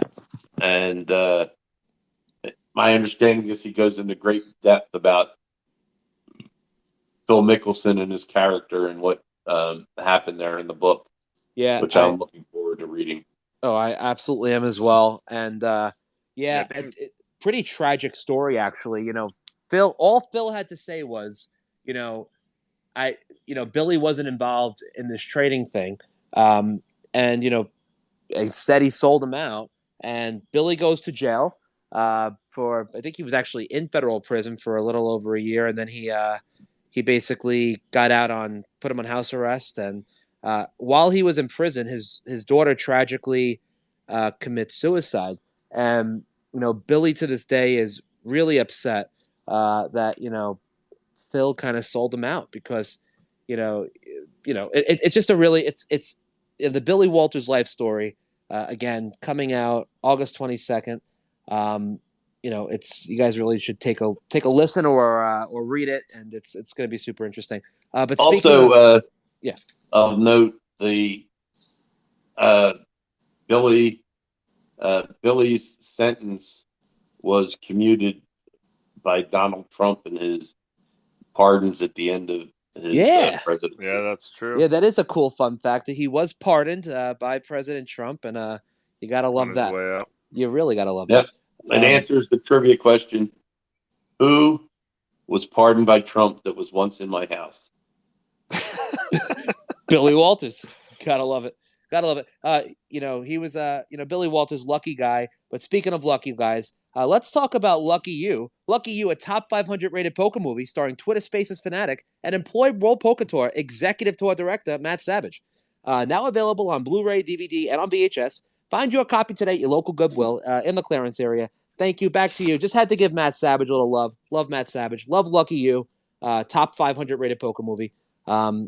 what a great thing. Really quick, let's go to a couple calls we have up here. Let's go to Old McDonald. Go ahead, Old McDonald. Hey, how y'all doing on the Players Talk Radio tonight? How are you doing today, Old What's McDonald? up, buddy? We're Long waiting time no on see. we got freaking Fats up here. You gotta love it. We got a little deep dive into Fats. We all knew he was a legend.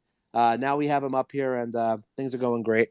I think Derek might be a little held up. You know, it's kind of difficult being a owning a couple freaking casinos in Vegas. So I think he might be a little held up.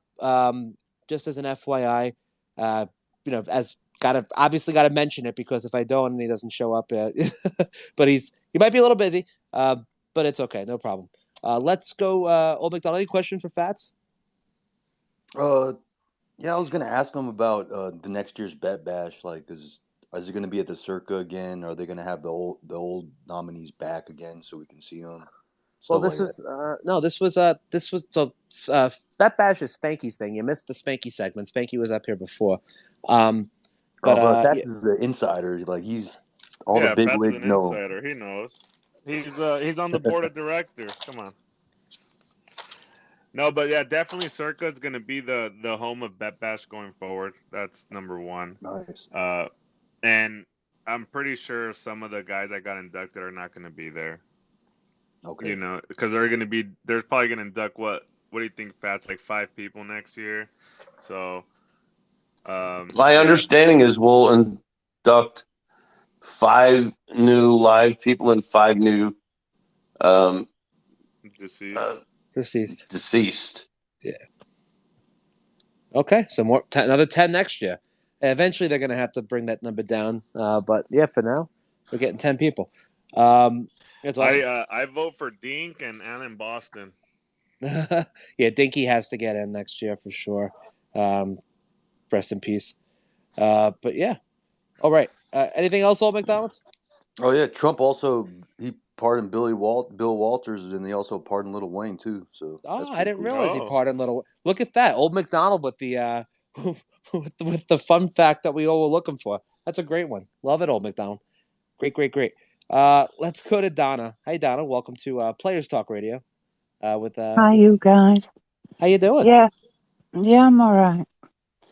Fats, how do you cope with being famous and people coming up to you? Do you feel awkward? I enjoy the notoriety and popularity. I can't lie about that.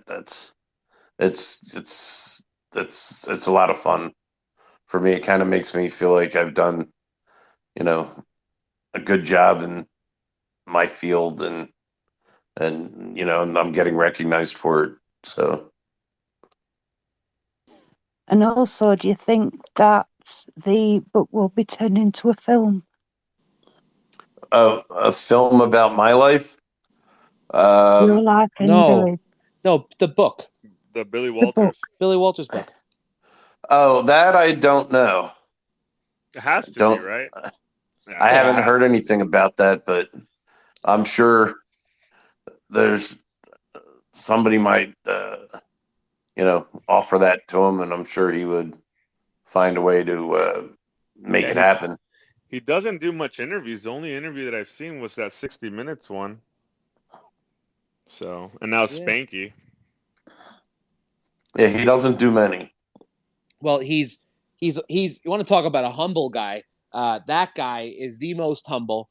Holy shit. We walked at the awards dinner when it was over. Obviously, everybody's heading out, and I said to HBK, "Come here," and he says, "Okay," and I walk over to Mr. Walters, and I said, "Hey, Mr. Walters, I'm sorry to bother you. By any chance, can you take a picture with us?" And he goes, "Absolutely, guys, no problem." And so walk over. He takes a picture, and you'll never believe who took our picture. Celebrity photographer Eden Rocks takes the photo of HBK, myself, and it was fucking awesome. The picture is there. Will not be posted. We're still anonymous. However, you gotta. A celebrity did take our picture, yeah. With celebrity photographer Mr. Eden Rocks took our photo. We're the luckiest guys in the world. You know, Billy Walters and Eden Rocks in the same night. Come on, you know, pinch me. Is this real life? So you know, we we're super happy to have that. And again, shout out to Eden for taking the photo, and even more. I was beyond. Yeah, he was taking pictures with everybody after the award ceremony. Just a nice freaking guy. I mean, incredible human being. So how I was tilted with the people like that were trying to talk to him for more than like 30 seconds. You yeah, know, it's like, guy, come on, move you on. know, There's other people wanting there's to. other people here, and no, I kind of like snuck right in. There's, you know, there were people kind of waiting. Listen, I'm not missing this opportunity. This is a once in a lifetime opportunity here. So I said, Mr. Walters, you got a second? Can we take a quick photo with you? And he was beyond nice, beyond impressive, and can't thank him enough. Yeah. So, alrighty. Old McDonald, did you have your hand up? You need anything? Yeah, I was gonna ask Fats about that circa $3 million fantasy, and his team is uh, taking money in to make bets for us. How do we link up with that, or is there a website, or we just hit you up through So, the group? yeah, that's kind of that opportunity has kind of closed because Fats is not in Vegas any longer.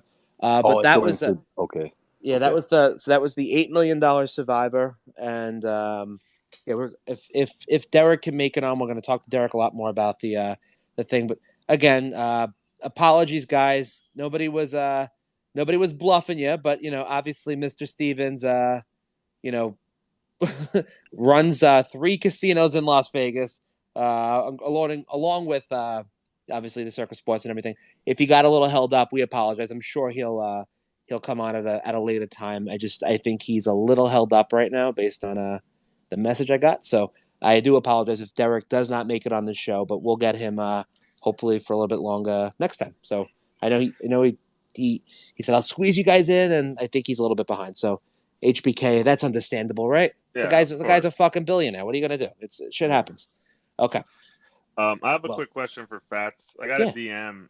I got a DM and somebody said ask Fats about the runner that tried to what hold on, let me read it. Ask Fats about the runner who tried to steal from him at the Rio. You got anything on that, Fats? Yeah, this was an interesting situation because it was a time when there was a lot of heat around, and so we were on like a skeleton crew, and it was basically just me, and we had one guy out there working who was a relative of the businessman, and I think it was his wife's nephew or something like that, and they had sent him out to work for me, and he had definitely had a strip club addiction, but being that he was family, I kind of trusted him implicitly. So what we were doing every night, we would just kind of just drive around town. I would pull up, he'd run in, check the lines, and then come back out.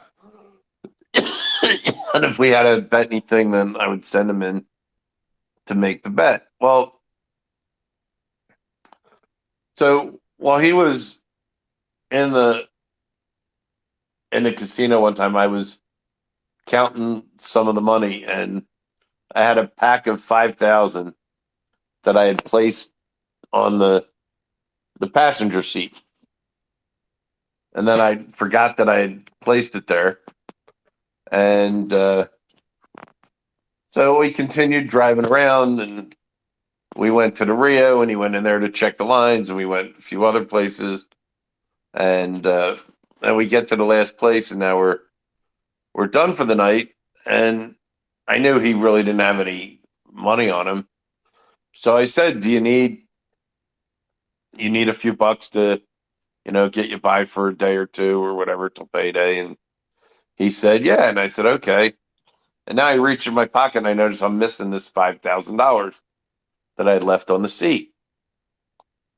And so now we're looking, and we're looking on the floor, like maybe he could have fallen out. He could have like gotten in, knocked it out when he got out of the car. So there's nothing. And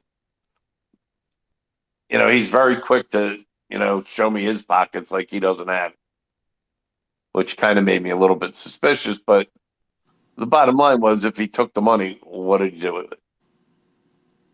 Right. So I know that he had a safe deposit box at the Rio, and it seemed, my recollection was, he was in there a little bit longer than he needed to be. And he he wanted to be dropped off at the Rio after we were done. And I said to him, hey, by the way, do you have your safe deposit box key on you for the Rio? And he said no. And I said, okay. I said, let's swing by your apartment and go get it, because I have this extra set of keys that I want to lock up, and I want to put them in a safe place. So I'm going to have you put them in your safe deposit box. Right. So he says, okay, no problem. Now, what he doesn't know is I plan on walking in with him. Right. So I know that the second, if I pull up, like, he just reaches for the keys to run in without me, that I think I'm on to something, which is exactly what he did. And I said, look, I got to come in with you because I have to go into my box too. So I get out of the car and we're walking in, and we're like halfway to the safe deposit boxes. And he turns to me and he says, you think I took that money, don't you? I said, well, we're going to find out when you open your box, aren't we? And we go in, and he opens his box, and he reaches in and takes the 5,000 out and plunks it down on the table and says, here, you happy now? Like, my fault, I figured it out. And then he just walks out. Now, if I don't put it together right then and there, I'm never recovering that. Right. That's funny. So, and then I told I refused to work with him anymore. And that was pretty much the end of that. So, yeah, absolutely. Well, Fats, we had you on now for going on 2 hours. I'm sorry for taking so much of your time. It's just, geez, you could tell stories for days, and I mean, we appreciate you. We, I don't think it gets more legendary than you. We'll take some last questions from people that if they have any, but I can't thank you enough, Fats. You really yeah. I have getting one more for Fats if you have enough energy, Fats, for one more question from me. Yeah, go ahead. I got nothing to do. I remember hearing about you having some guy at Wrigley Field like set up over there, and you guys had a whole operation with Wrigley Field so he can tell you guys about the weather or something like that. Well, all right. The Wrigley Field thing was, okay, the weather at Wrigley Field, if the wind's blowing in or out, it's a huge difference. So the businessman got the idea one time, well, if we have somebody at the stadium during batting practice, then he can count the number of balls that go out, and he can monitor the wind and the whole bit. So he kept sending people flying people out to Chicago for every time the Cubs had a homestand. And eventually, one of the guys met a guy who was a regular there, kind of explained what we were doing, and then he became our regular Wrigley Field guy. So then we had a guy in Chicago who would do it. And this was in the early days of the internet. And there used to be a website link that would have a static camera in Wrigley Field pointing to the outfield bleachers. Now, it wasn't angled that you could see the flag, but it was angled that you could see the bleachers and zoom in. So every day when the guy was supposed to be at Wrigley Field, we made him go into the camera so we can verify that he was actually really there. And not just like listening to a weather report and calling it in. Yeah, We wanted to you make guys sure he made was him really go. there. So that guy worked out for a long time. And then the real big story was later, after we were done with that guy, years later, when I wasn't with the businessman anymore, I was working with Tiger. We had a guy that came out to work for us, and he was actually the son of a local Pennsylvania politician. Oh. And he was working for us, and he ended up doing something, and he blew like $10,000 or something playing blackjack or something like that. So what we did was we made a deal with him. We told him to go to Chicago, find a place, get himself a job, find a place, and be at every Cubs game the rest of the season. And if he did that and called in the weather from the Cubs game for the rest of the year, we'd wipe out his debt and we'd reimburse him for his expenses. So we gave him a chance to work it off and get off the hooks. So he goes to Chicago. He gets a job. He's going to the games every day. Everything's going good.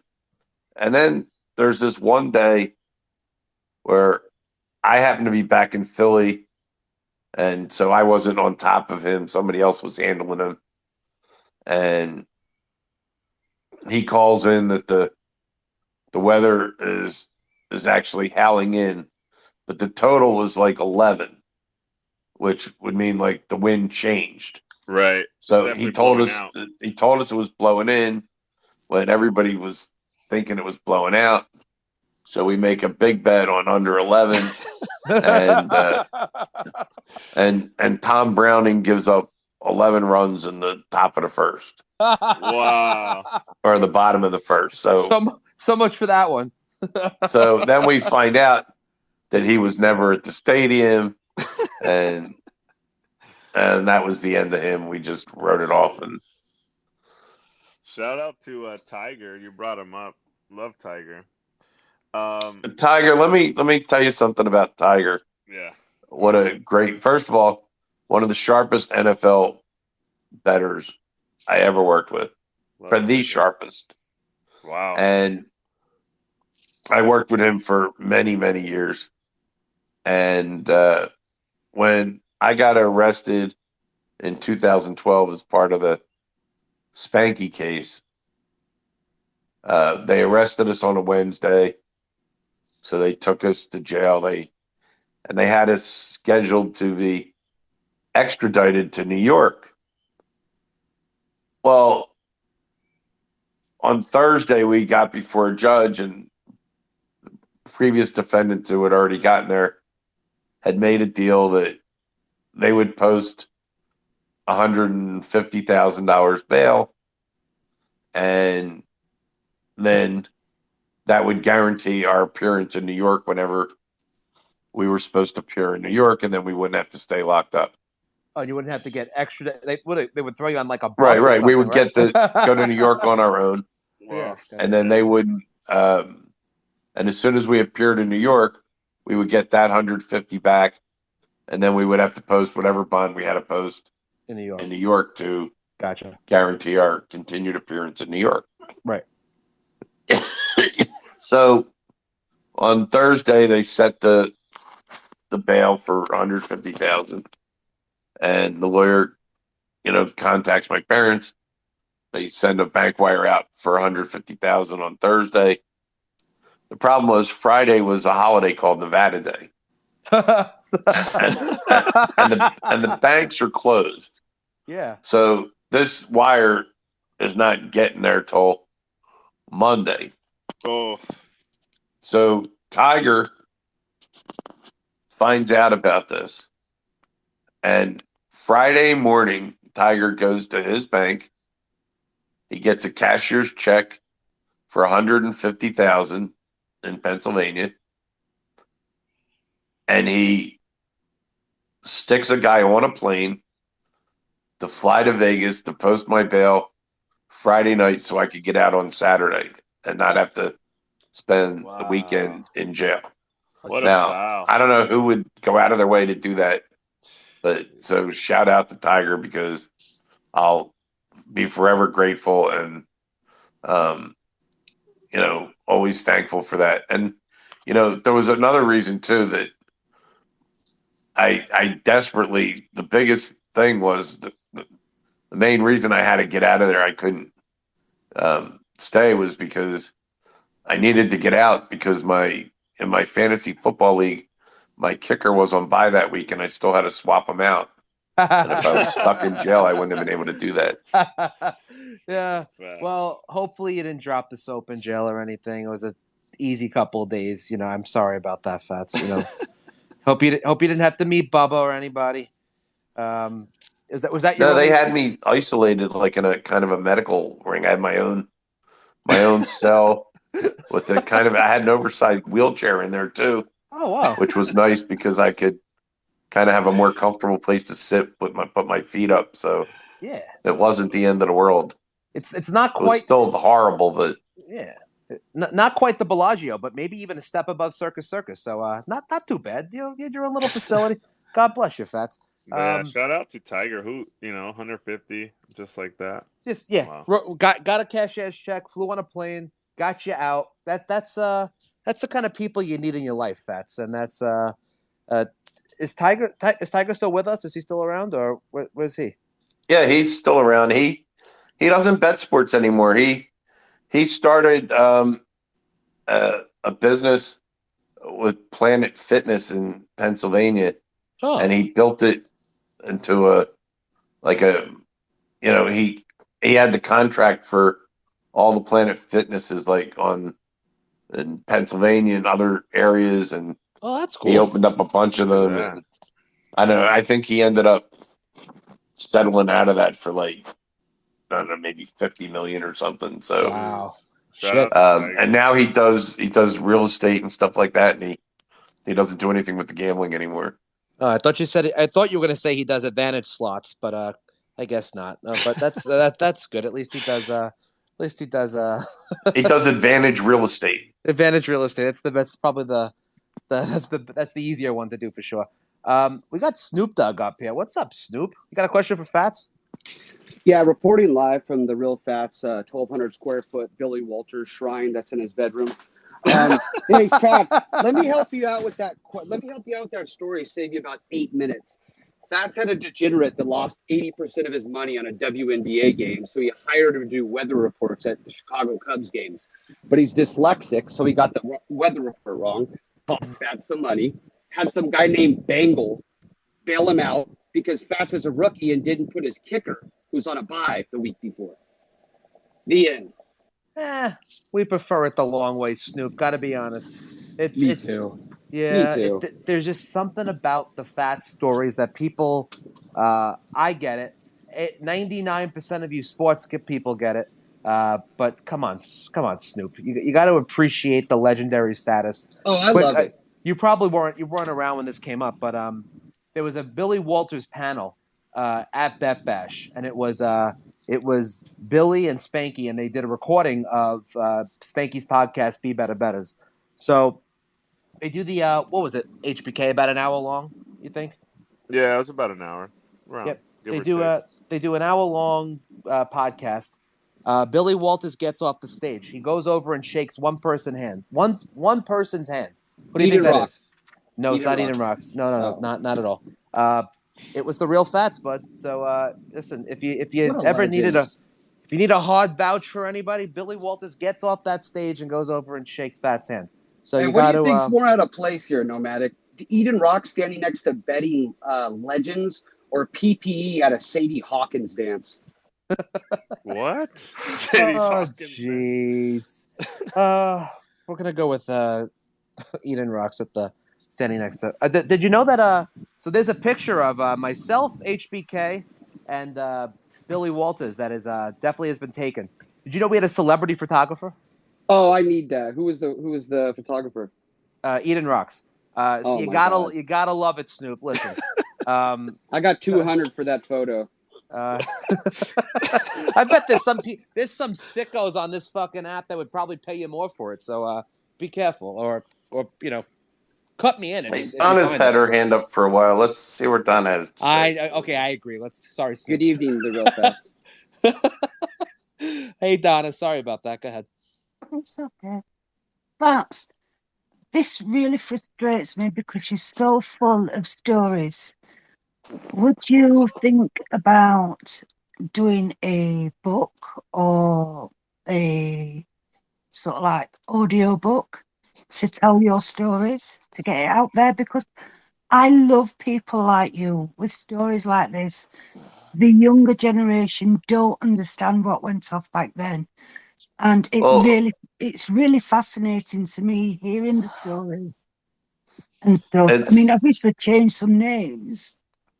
it's funny that you say that because I've talked about it for years, and actually for years I already have the title of the book. I just haven't written it yet, um, and there's just so much in there to tell. It's so hard to get it all organized at one, time into a cogent story. But but I actually have a book and a title and a sequel to the book title, or a two-part book that with its own title for each part. Couldn't you get a ghostwriter to help you actually But write it? I actually have a couple people that are have expressed interest in working on the book. I just really haven't had the time to uh, pursue it, but it's something I really should pursue in the next year or two, because it's so much of the stories and stuff keep coming up, and I just got to start like notating them more as they come up so that I can kind of organize them into a coherent way in the book. Please do it because it's something that I'd really look forward to reading because I like things like that. Because as I said, I find it interesting because it's old times and old times have gone. So Absolutely. Donna, I don't know if you've listened to, if you look on my profile, there's a link to the interview that Spanky did of me, which is about 3 hours and 15 minutes long, where I go through my whole kind of history. And so there's some stories in there that you haven't heard today, or that would, you could hear. And sorry to interrupt you, but I see Derek Stevens in the house. So let me shut up and let's let the man. Yeah. Let's if you wouldn't mind. Sorry, Fats. Sorry to cut you off, and sorry to cut you off, Donna. But really quick introduction. It's an honor and a pleasure to introduce Mr. Derek Stevens. Derek's the owner of Circa Resort and Casino, the D Las Vegas Golden Gate Hotel and Casino, the Downtown Las Vegas Event Center, as well as Circa Sports, by the way. Now taking bets in Nevada, Colorado, Iowa, with Illinois coming on board soon. So Derek Stevens, welcome to Players Talk Radio. Sorry to take time out of your day, or an evening, but such a pleasure to have you with us, bud. No, great to be with you. Thanks for the invite. Great to listen in. Yeah, nice. Thanks, Derek. Yeah, awesome. we were doing just a quick bet bash recap, and we had Spanky come up. We've dedicated this episode to the real Fats, who I know you know pretty well, and we're just excited to have you up here. So me and HBK have been doing this little my co-host, and obviously we just work together on this little Players Talk Radio thing, and it's just an honor to have you here. So first of all, I want to give you a quick shout out to you and your team, who just did an incredible job at both the D and Echo, and that's of course Circa with Bet Bash. I know a lot of work went into that, so just a big congratulations to you. Well, I appreciate that. We had we had a lot of fun coming up with this throughout the last year. Spanky did a great job kind of taking a lead role. Then we brought our team in and tried to bring it together. So it was great. I love seeing everybody at the D, at Bar Canada, at Circa, and everybody jumping in and meeting people and talking sports gambling. I just love it. Yeah. If anybody understands sports gambling, it's clearly yourself. You started off as just like pre purchase of or pre acquisition of half of the Golden Gate.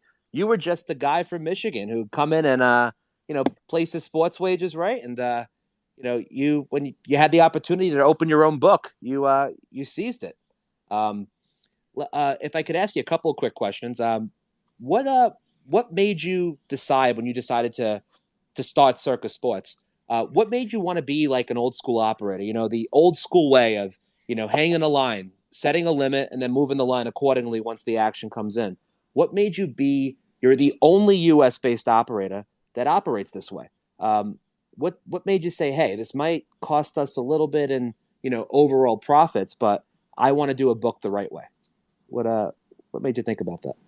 Well, I always thought, first off, I can tell you, I came to Vegas in 06, and I got my first license. I was licensed in March of 08. And that was at the Golden Gate for a William Hill operation at that point. Leroy's actually for that. Yeah. And I always thought that, boy, I'd love to get into the sports business. I've always been a sports fan and Sports Bettor. But I knew we just didn't have enough skill to do it.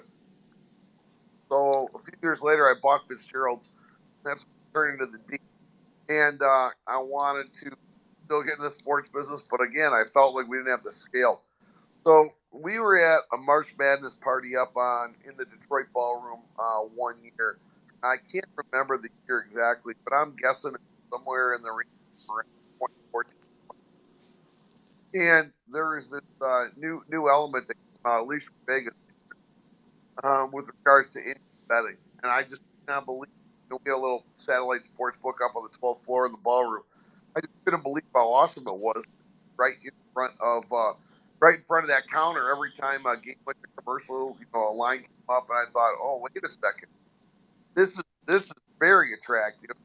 Then it was right about the same time where mobile apps really started kind of taking off. And then I thought, okay, the scale issue that we had just having two smaller casinos, in downtown Las Vegas, that kind of changed things a little bit with mobile apps coming on and then betting, and that's when I knew, okay, we're going to finally do this.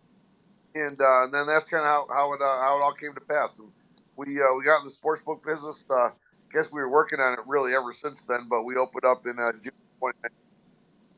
Yeah. I remember your first book over at the Golden Gate, which was sad to see that you guys consolidated that operation, but I don't blame you. You really didn't need it, right? you got the world's largest sports book, 15 feet away. No need to have that book over at the Golden Gate, but you guys still have kiosks over at the Golden Gate, right there. Yeah, we have kiosks. That was always the plan. I mean, we once we opened up Circa, it's 80 feet across Fremont Street. So that's kind of where a lot of the action went. Obviously, there's a lot of things over the last 115 years at the Golden Gate that are nostalgic. A few year run at the Golden Gate as the startup location for Circa Sports is pretty cool. But it just didn't make sense to have an operation that had a few ticket writers, a couple of supervisors, that wasn't open 24/7. I mean, the great thing that I've always want to focus in on that I always thought was very, very important was to have a 24-hour sports book. And remember, I'm saying that now from a perspective that, yeah, people now can log on your app and the book's pretty much always open. But back in the old days, it was a big deal. Like when you land in Vegas, which books were going to be open. I mean, the Barbary Coast would be open 24 hours. This was before the South Point. There weren't that many books where you get a bet down if your flight was late or if you were leaving late, you want to get something in. So I always thought a 24-hour book was real important, and that's why physically we do this at Circa. Absolutely. No, absolutely cool. Really quick, I want to tell a quick story. The first time I became a fan of Derek Stevens, I was 21 years old, and I was right before going to Vegas on my 21st birthday. I was listening to a ton of podcasts, and I was listening because I wanted to be Vegas knowledge. I wanted to have all the information about Vegas, and I came across 500 by Midnight, and sure enough, my birthday weekend was the same weekend as Vimph, and it was the year that you purchased the Las Vegas club, obviously where Circa stands today. And the funniest thing in the world was on the weekend of my 21st birthday, you decide to let all of us crazy Vegas people. I don't remember what year. Well, I remember the year obviously, but I don't remember how many of us there were there. But I think there's probably 50 of us that you basically made us allowed us to sign a waiver, and you let us in the Las Vegas club that was closed, and said if it's not nailed down, you can take it. And do you remember that, Derek? Absolutely, absolutely.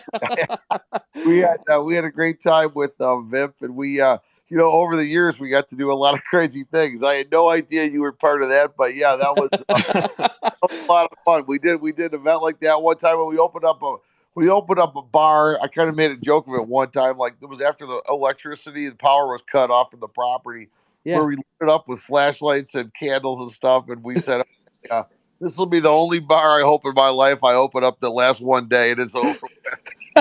What was that? The Glitter Gulch event Yeah, that was Oh, I remember that too. I think we call it the Dark Bar. The Dark Bar.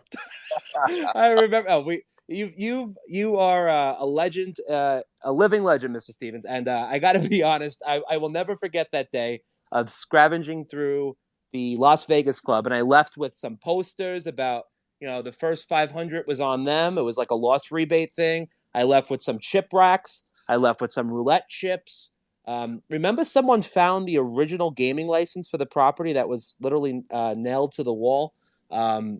You took that, but there was just so much. Or it may have been the alcohol license? But it was so cool that you just allowed a bunch of crazy people to go through your hotel. I mean, obviously you knew you were going to knock it down, but it was the coolest thing in the world that you just let us say, "Hey, sign this waiver and." Whatever you find, to go ahead and take it. It was the coolest thing ever. So I still appreciate it to this day. Thanks for bringing that up. I haven't thought about that in good 10 years. That's pretty good. That's pretty cool. Really quick, how much trouble are you having sleeping at night right now? This looks like there's about a $4.2 million overlay on Circa Sports 1,000,005, and it looks like there's about a $4.79 million overlay on Survivor. You having any trouble sleeping?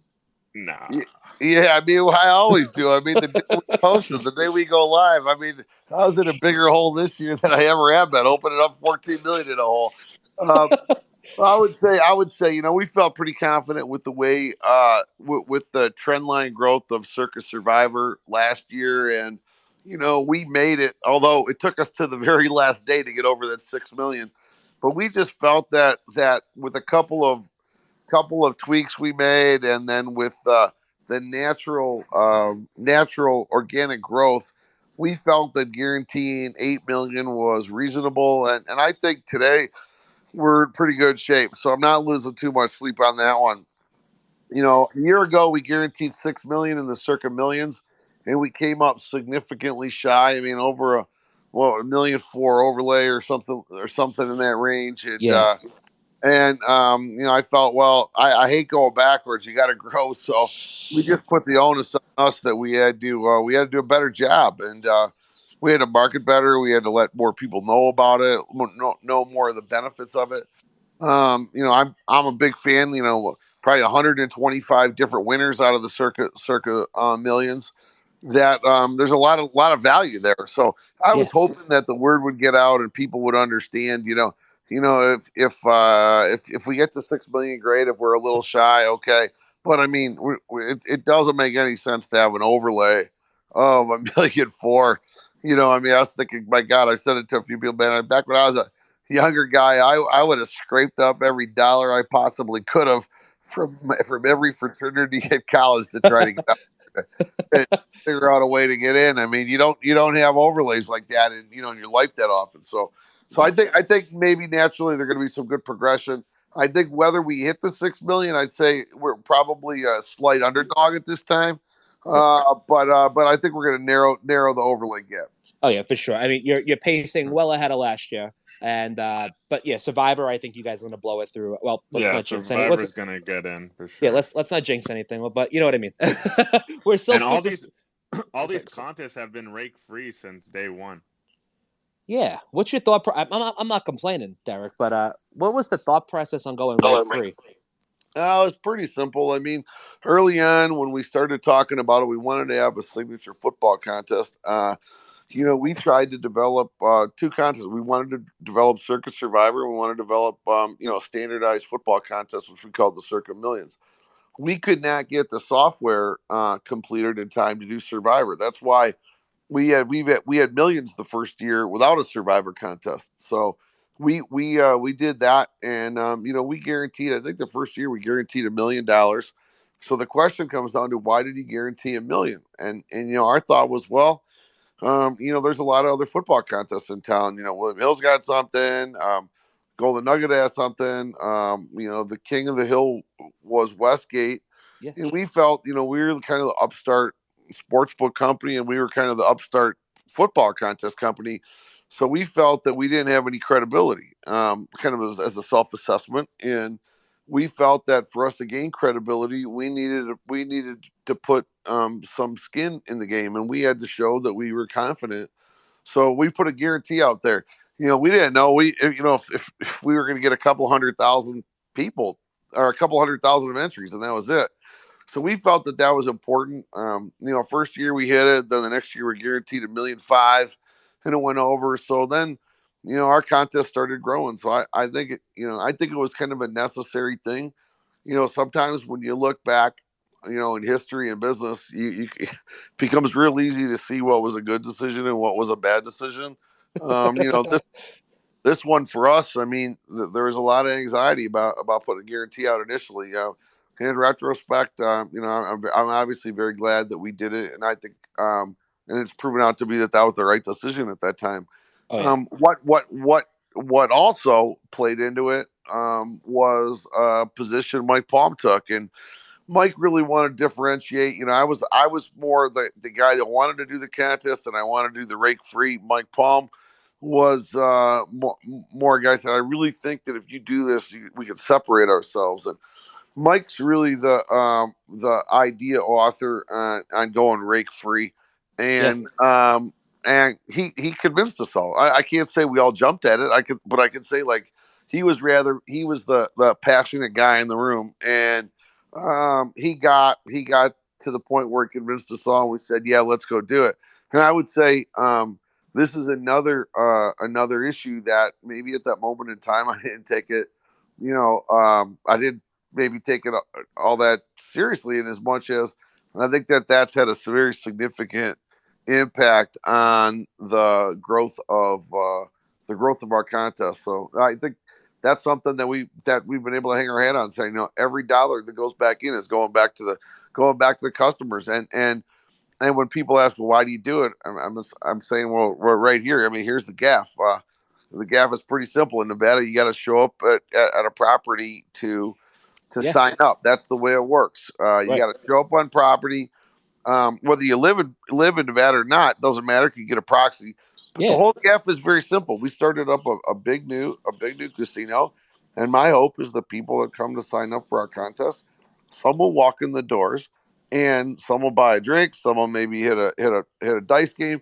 Some will say, "Man, I really like this property. Next time I'm here, I want to stay here. Maybe I'll go to Stadium Swim or go to Legacy Club."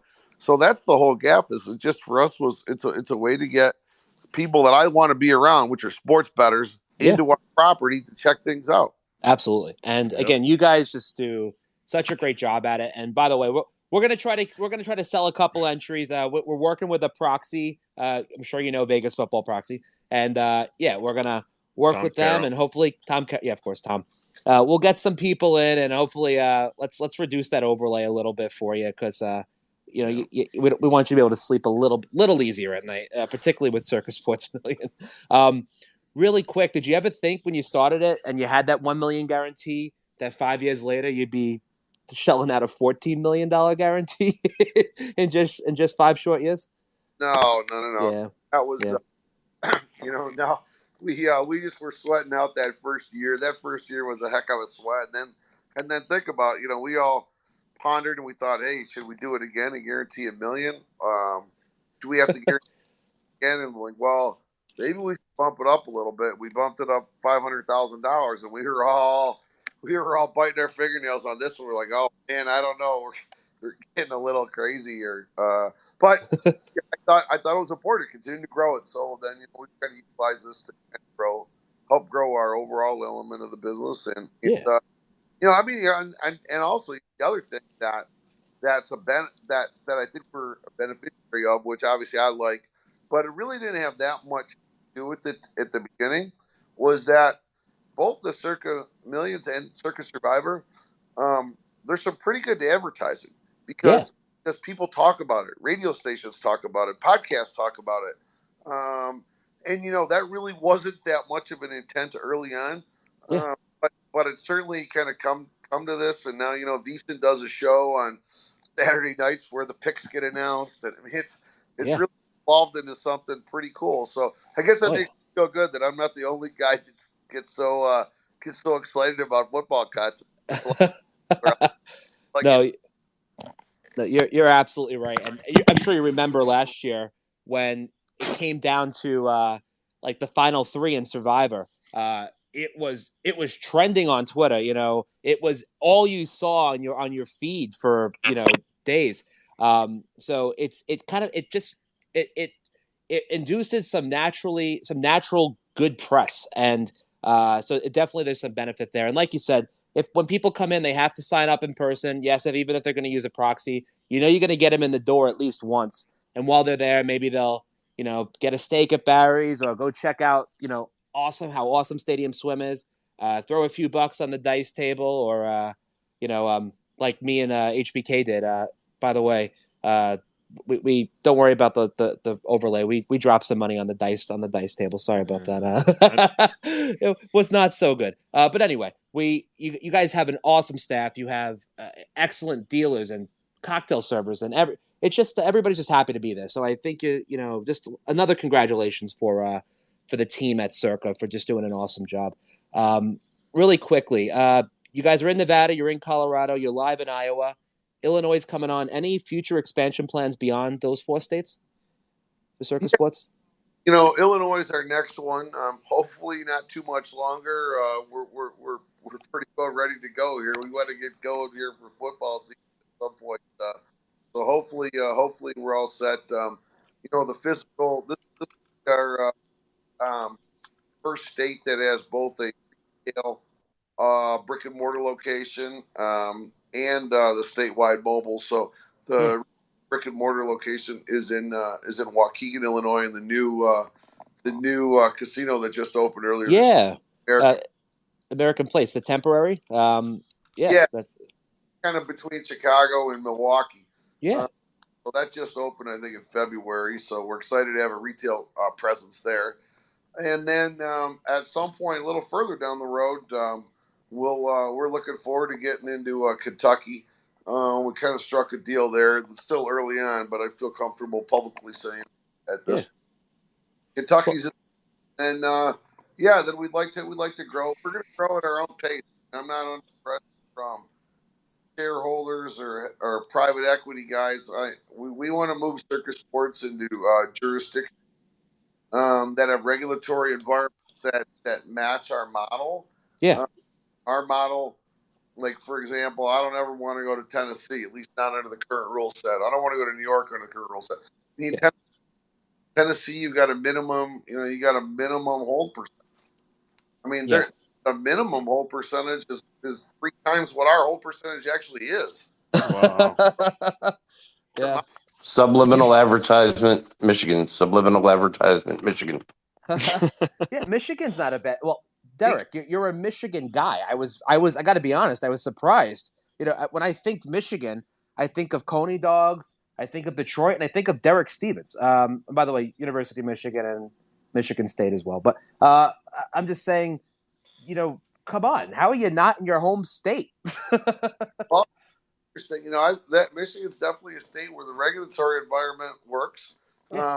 Our home state. I mean, I do market in my original home state. I would love to get into Michigan. The one thing about Michigan though that got to be cognizant of is there's a limited number of skins. It's not like Right. Yeah. not like some other states that effectively have an unlimited number of. Right. So, Nope. Yep. take out. I mean, you've seen this thing with Fox in the last couple of weeks. We got to see how WinBet shakes out and a few other things. So it's just that there's less skins in Michigan, but yeah, at some point down the road, yeah, I think we would love to have Circa Sports in Michigan. Oh, that would be it would just be a match made in heaven, you'd think. But and it's particularly with your D hotel is just you claim it's not Michigan based, or they say it's not Michigan based or themed, but your name of your ballrooms, the name of your all your restaurants are found in Michigan. That's a Michigan hotel. I don't care what you say. Gotcha. HBK, you got anything for Derek before we go? I just have a quick question, Derek. So when the games are going live, do you just call down to the sports book, to Jeff or any of these guys, and be like, "Hey, who do we need?" And then that way you sweat the games. Is that how it works? Oh no, that's not how it works. I can tell you that. No.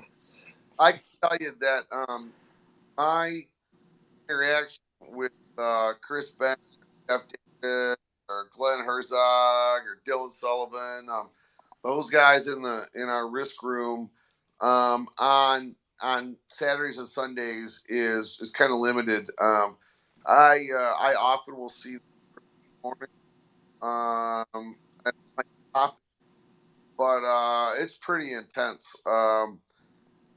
Unless something real significant coming up, we have a higher threshold to. I'm not going to take up some time. I don't want to take up 30 seconds of their mind on a high intensity day. So it's a little bit different like that. For Jeff Benson and his guys in front of the house and with customers, yeah. I'll talk with Jeff a bit more often than not. Where I'm located, people may come up to me and say, "Hey, I just landed. I got a certain amount of cash, or I got a cashier check, or I want to make a play." I get a lot of people that somehow find me in the casino or where I'm sitting, in the sports book, and say, "Hey, what are you going to take on this or that?" I get a lot of that customer interaction. I deal with Jeff Benson a lot on that. But with regard to what the house needs or anything like that, I realize we all have our phones. So every bet that goes in, whether it's $5 or $500,000, I mean, it pops up on our phone. So, oh, wow. Nice. I love it. Net, our net number that's kind of right near us, and the crew that I run with on really all the days. So out of our casino hosts, about half of them are sports related hosts. Yep. It's part of their responsibility. They have to know the net position on every game. They have to know where they're going, because they need to be aware if just randomly we might be sitting at Mega Bar for 3 hours. You could have somebody that comes in just coming in hot, screaming about, "Hey, what was the score in San Jose at halftime? I was flying. I got to know. I need my guys got to know that. We got to know it. We got to be able to respond." Yeah. Right. It's all of a sudden, it's the end of the third quarter. The score is 24-21, and a guy wants to know, "Hey, what was the halftime line? What was the score?" Yeah. In your phone on a Saturday night, you want to be able to answer a guy. So Yeah. So that's what a lot of the people you'll see around me at various bars. We all have different roles that we're playing, but they'll all be very, very acutely aware of scores, spreads, moves, things like that. Yeah. No, you guys have you got Banksy, you got big balls. I mean, you have you have a wide array of of sports enthusiast casino hosts, and I think it's another. You guys might be the one of the only casinos that I know of that, in your group of properties, that allows casino credit to be used at the book. If you have a Caesars line of credit or a MGM line of credit, you can't use that at the book, and you guys almost embrace it. Like, hey, you got a line of credit with us? Yeah, we'll let you use it at the book. That's definitely different, right? Yeah, yeah, Yeah, yeah. That's world class right there. yeah, I mean, world class. for us, if a guy wants, customer wants to play on slots, tables, or in a book, we kind of treat that the same. Obviously, there's a lot of anti money laundering issues. If a guy writes credit and then walks, you got to file. Sometimes you got to file, um, um, a SAR, a suspicious activity report. But I mean, if a guy's playing slots or ladies betting in the sports book and they write a marker, Right. that's fine, whether it's sports or slots or Yeah. or tables from our perspective. Maybe we have a little different perspective than others as well, because so many casinos just outsource their sports book, and their sports betting operations are just really just amenities to their particular property. They're where you got to have a gift shop, you got to have this, you got to have that. I mean, I think a lot of property sports isn't a key driver for them. I'm not saying that's wrong. I'm just saying that's not our deal. Right. Sports is Right. integral to everything we do. Yeah. Yeah, you guys home of the world's largest sports book, right? So So Yeah. if you can't be the world's largest sports book and then say, you can't use your credit line here. You guys are world class in that respect. One last quick thing. I remember, was it a couple years ago where you had a huge futures wager over at the Golden Nugget? Um, I don't remember the outcome, so please don't kill me for if this brings back some bad memories for you. But I know you had a big bet on, was it Michigan to go all the way in NCAA basketball? Um, and I remember you hedging it with William Hill. Did I remember? Was it at the Nugget that you had that wager? Yeah, I've had a few of those over the years. Thing is that I think one year I bet 20 grand at 50 to 1 to win a million, and jeez. everybody was saying, "Oh my God, you're the guy that bet $1 million," and I was like, "No, I'm the guy filling all the questions about it." Actually, Tillman Fertitta bet the $1 million. I only That's that's true. Yeah, the Nuggets the one that bet the million. You bet the 20K. Did Michigan go all the way that year or no? long ones. But I would tell you, I've never cashed one of the tickets, by the way. But I'm not shocked either. I mean, I think I think 40 to 1 may have been the lowest I've jumped on. Wow.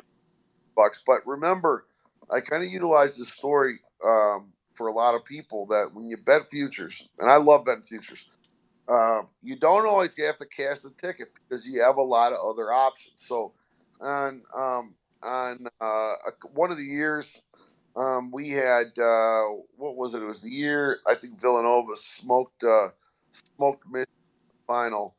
I remember that we had to win the million, and then I believe on that Monday afternoon, we went over. Mike Palm had to carry the box, and we went over, and we let, at that time, like Joe Asher know, hey, we're gonna come over to Fort Queens, and we put we put 460,000 to win 200. So Villanova was minus 230 in the game. Yeah. And then we bet 460 to win 200, and that cashed Yeah. because Villanova smoked Michigan that game. So that's Yeah. my story to everybody. Like, when you think about futures, don't get overly hung up upon whether you think the team you're looking at is going to win the Super Bowl.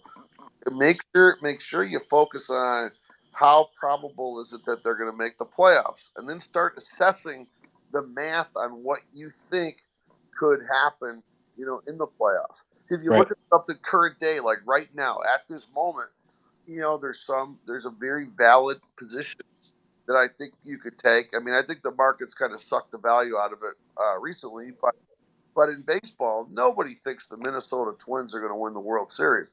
But right now, the Minnesota Twins look like they're going to make the playoffs um, um, as as easily as the Braves will.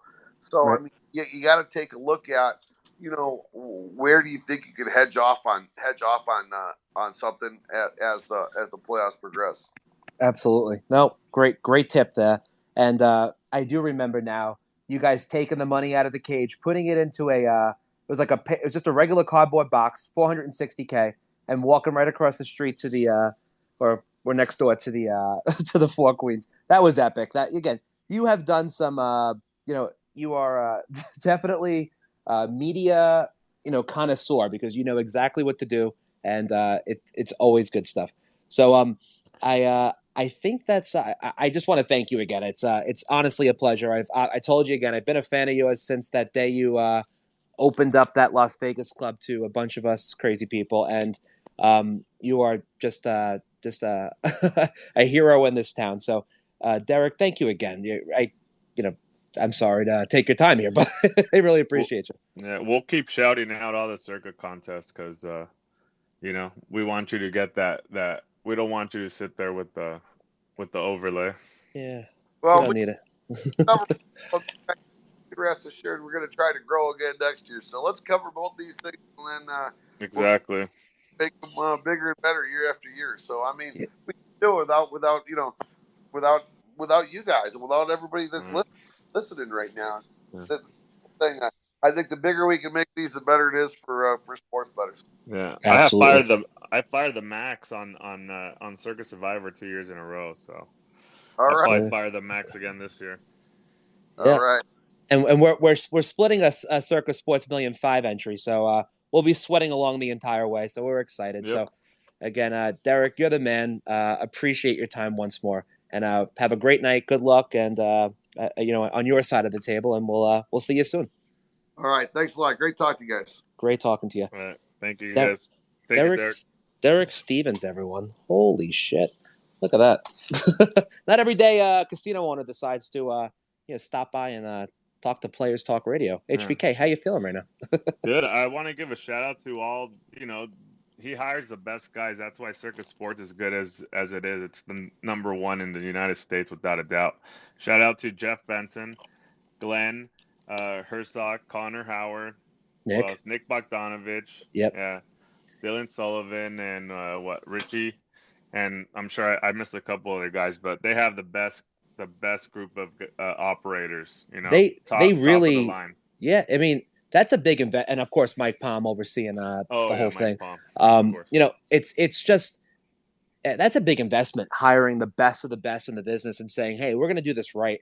And it's just incredible. Again, they just do the best job. They know what they're doing, and you got to appreciate a book that does it the old school way. Fats, you've known Derek for a long time, don't you? Don't you appreciate the way they operate their book? It's truly remarkable that he's done it. Derek has become the second coming of Gene Mayday and Little Caesars from way back in the day, because Gene was the one who was basically, he never really had a limit. His limit used to be, well, how much do you have? Yeah, remember Bob Stupak was famous for running into Little Caesars and placing. He played. I think he placed the largest wager in the world at the time. He bet the $1 million on the Super Bowl. Yep, $1 million in the Super Bowl, and won. And then gave Gene that little rocket card that he kept parked in front of the book for years. Yeah. Yeah. I remember when they first opened up and they had I think it was the second year. I'm not sure. It was a couple years ago where they hung the college football world openers, right? Yeah. And so every Sunday around, I think 10 o'clock in the morning, they would open up the college football game lines for the following week, right?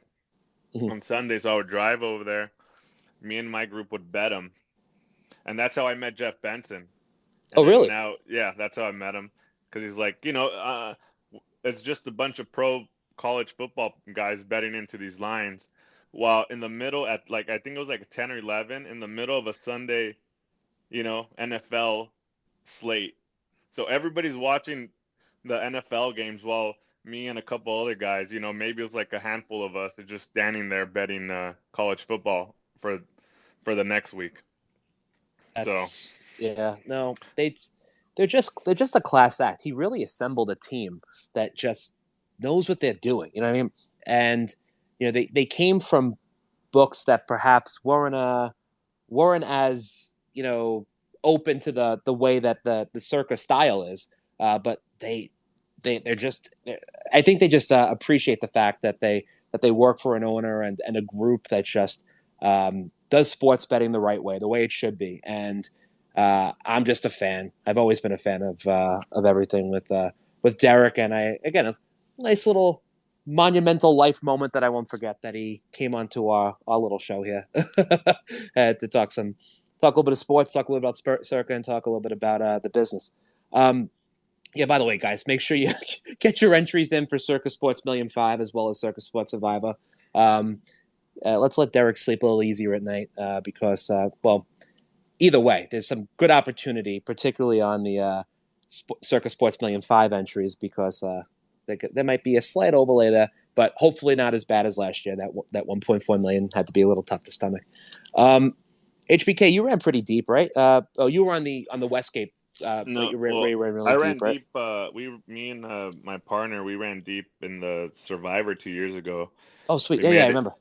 Yeah, we made it all the way to the Christmas day. I remember Veason there. They invited me to go on the radio show, but I was too shy. Yeah. Because I was like one of the guys that I forgot. It was like 10 of us left or something. Yeah, absolutely. Well, speaking of these things, let's do our really quick. This hour is sponsored by Vegas Football Proxy. Vegas Football Proxy offers professional service with a personal touch for all your football contest proxy needs.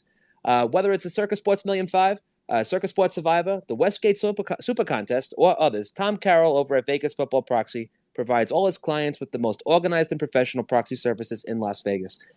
Visit VegasFootballProxy.com or call Tom at 702-767-1634. That's 702-767-1634. Thanks again, Tom and Vegas Football Proxy, for sponsoring Players Talk Radio. Over here with me, the Nomadic AP. You can call me Rich, and of course, HBK. Just call him HBK, I guess. What a pleasure. I mean, geez. Love Tom. Love Vegas Football Proxy. And we're excited to work with them. Anyway, HBK, we're gonna send this thing home pretty soon, right? Right. Yeah. Let's get back Any with Fats. questions for Fats? Any questions for Fats from anybody? Please feel free to come on up. Don, if you had a question for Derek, I'm sorry. He was on a very limited time schedule. No worries. No worries whatsoever. Yeah, totally understand. Oh, we got Tom coming up. Hold on. Oh, is it Tom? Hold on. Yeah. Let's get Tom up here. Of course, from VegasFootballProxy.com. Let's see. We got him up here? Yeah, he's up here. Awesome. Hey, Tom. Welcome to Players Talk Radio. You can hit the microphone in the lower left corner if you're. Hey, up. Rich. How are you? Hey, hanging in there. Good.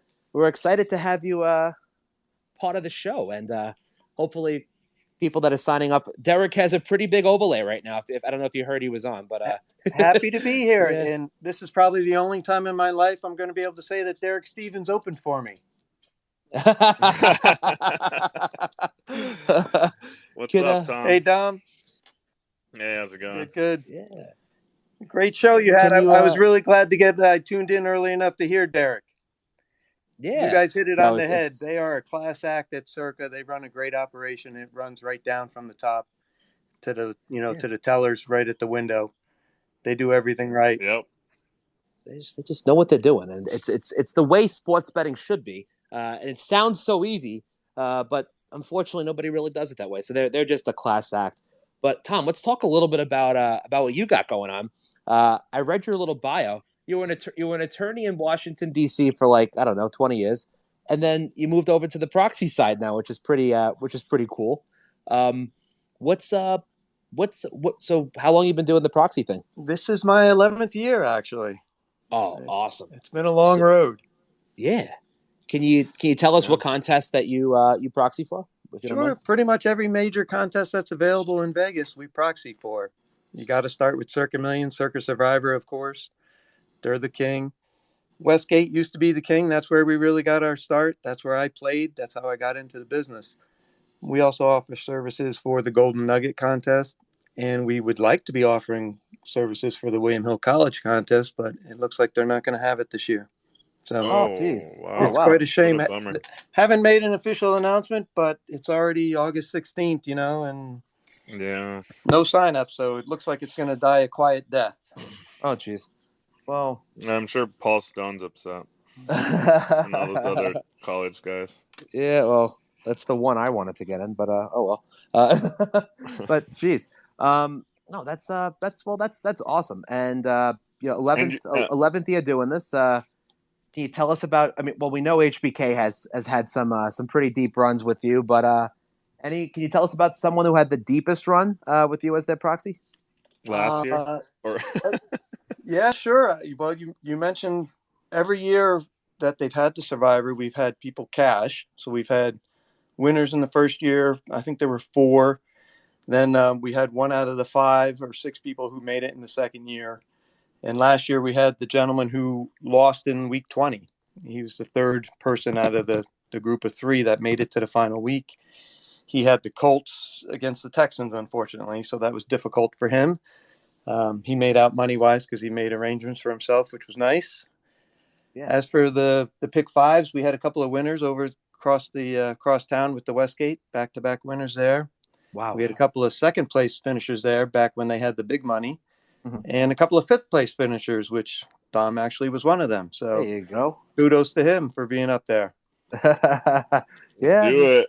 let's do it. I mean, that's it's pretty darn cool, and I think it's great, with these contests that, all you got to do is visit Vegas once. And I got a couple of DMs that just came through that asked, how does this work? So essentially, what you're going to do is you're going to visit, the sports book of the property of the contest that you want. And let's just say it's Circa Sports Millions. And by the way, I have someone asked, what does the pool mean? That's the guaranteed prize pool that they're giving away in that particular contest. So for Circa Sports Million 5, it's a $6 million guarantee. And for Circa Sports Survivor, there's a $8 million guarantee. So that's what it is. That's what it means by pool. That's just basically how would you call that, HBK, if it was a poker tournament? That's the tournament that's the payout pool. Anyway, so yeah. That's what it means by pool. So again, Circa Sports Millions is $6 million, and the Circa Sports Survivor is $8 million. And so you'll visit Circa. You'll meet with Tom. You'll say, hey, we're gonna get X amount of entries into the contest. Tom will be there with you as you sign up. They'll give you don't they give you like a little card, Tom? Just it says your team name on it. Yep, you get a contest card. Yeah, and then number. Yeah. And then what will happen is every week by the deadline, which Tom will tell us in a second what they are for both of those contests. But you'll reach out to Tom, or you might have a link, or is it a text thing, Tom? What do they do for you? So we send the lines out for everyone, or the schedule if it's a Survivor, and with that email every week there'll be a link to a Google form that you use to submit your picks. It's pretty simple. Yeah. And once your picks are submitted, Tom will go ahead and put them through, and that's it. Essentially, you don't have to. You would always have to be in the state of Nevada to put your picks through. But since you're not, if you're in California or anywhere around the world, Tom will put your picks in for you, and hopefully you'll see Tom at the end of the season when you presented with that big check. And that's really it. And I don't think there's any more to it. So the deadline, one more time, Tom, for the. Sure. So the casino deadline is 4 p.m. on Saturday. So our deadline for folks to get their picks to us is 2 p.m. on Thursday if they're playing the Thursday game. Right. Otherwise, it's 11 a.m. on Saturday, always Pacific time. Gotcha. Perfect. Yeah, and that's really as simple as it is. Again, Tom takes care of he gives you the ability to play from out of state, and I think that pretty much sums it up. But Tom, I just want to thank you again for coming on here. Appreciate you for giving us a shot, and I appreciate you for coming on and giving us a little of your time. So I know you're pretty busy right now. You're probably signing up. nonstop for the most part. But we appreciate you. No problem. My You can pleasure. you can see Tom at the Circa Sportsbook every day. He'll be right in front of the sportsbook, right, Tom? Yeah, we're there. We're posted up in a booth near the escalator every day. Yeah, Right. Yeah. absolutely. But All thanks right. for Well, having me on, guys. I appreciate it. Thanks for coming anytime. on, Tom. You got Absolutely. it. Once Take more, care. that's Tom from Vegas Football Proxy. Everybody, if he's up here, so if you want to follow him, feel free to just follow his Twitter page. Then you could reach out to him directly if you guys have any plans to do any of the contests in town. These are, by the way, Circa Sports Million. Derek, we love you and everything, but there's probably going to be some overlay there. So that's definitely a positive EV move, particularly with HBK. Don't they pay out like 150 people or something? Is it or 125? It's a lot of people that get paid in that thing. So when there's an overlay and a high percentage of cashes, that's a good thing. So Yeah, I'm definitely waiting on the last day to to drive up there to make sure they have an overlay so I can blast away with our absolutely, guys. you obviously want to max it out if there's a huge overlay. But yeah. So let's see. Anybody who joined the panel here? Old McDonald came up. But any questions, bud? Yeah, just thinking about overlays and relating to poker, like usually when people get word of an overlay, like everyone just starts flooding in. So maybe there won't be an overlay this year. I don't know. Who knows? Well, Right. Well, that's last what year, happens. yeah. Well, As soon last as year, they, Old McDonald, they were looking at like it was a little over $2 million, and they got it down to 1.4. But there was still a $1.4 million overlay on a $6 million guarantee. So you're looking at a 25% overlay. That was pretty tough last but year. get this though, that's the best marketing. 1 year of them saying, "Oh, Yeah. we're up for grabs," and then now everybody and their mother's going to be like, "Let me try to Oh get hell that yeah. overlay." Oh hell yeah. And It's they do. And they. probably made more. Actually, probably going to make more money off that Oh loss yeah. last year. Listen, it's publicity, it's marketing, it's every. Derek Stevens knows what he's doing. Don't get me wrong. He knows exactly what he's doing. And with that, Spanky didn't sound too upset about losing that mill. He was like, "Oh yeah, you lose some when you win some, you lose some." yeah, he knows what he's doing. Anyone have any questions? By the way, Fats, I was going to ask Fat the question if you don't mind. Yeah, of course. I was Fats, you going to still with ask. us? What's Fats? that? Oh, Old Hey, McDonald has Fats. a question for you. I was going to ask you, what's the craziest thing you had to do or bet somebody to do for money? Like, and it doesn't have to be the craziest. Just name a crazy thing that we would be like, "What the hell?" What do you mean by get somebody to do for money? Like somebody that does something like that just takes all your dignity away or something like that. Well, I had this hooker came up to me one time and she said, "I'll do for $300. I'll do whatever you want." I said, "Okay, paint my house."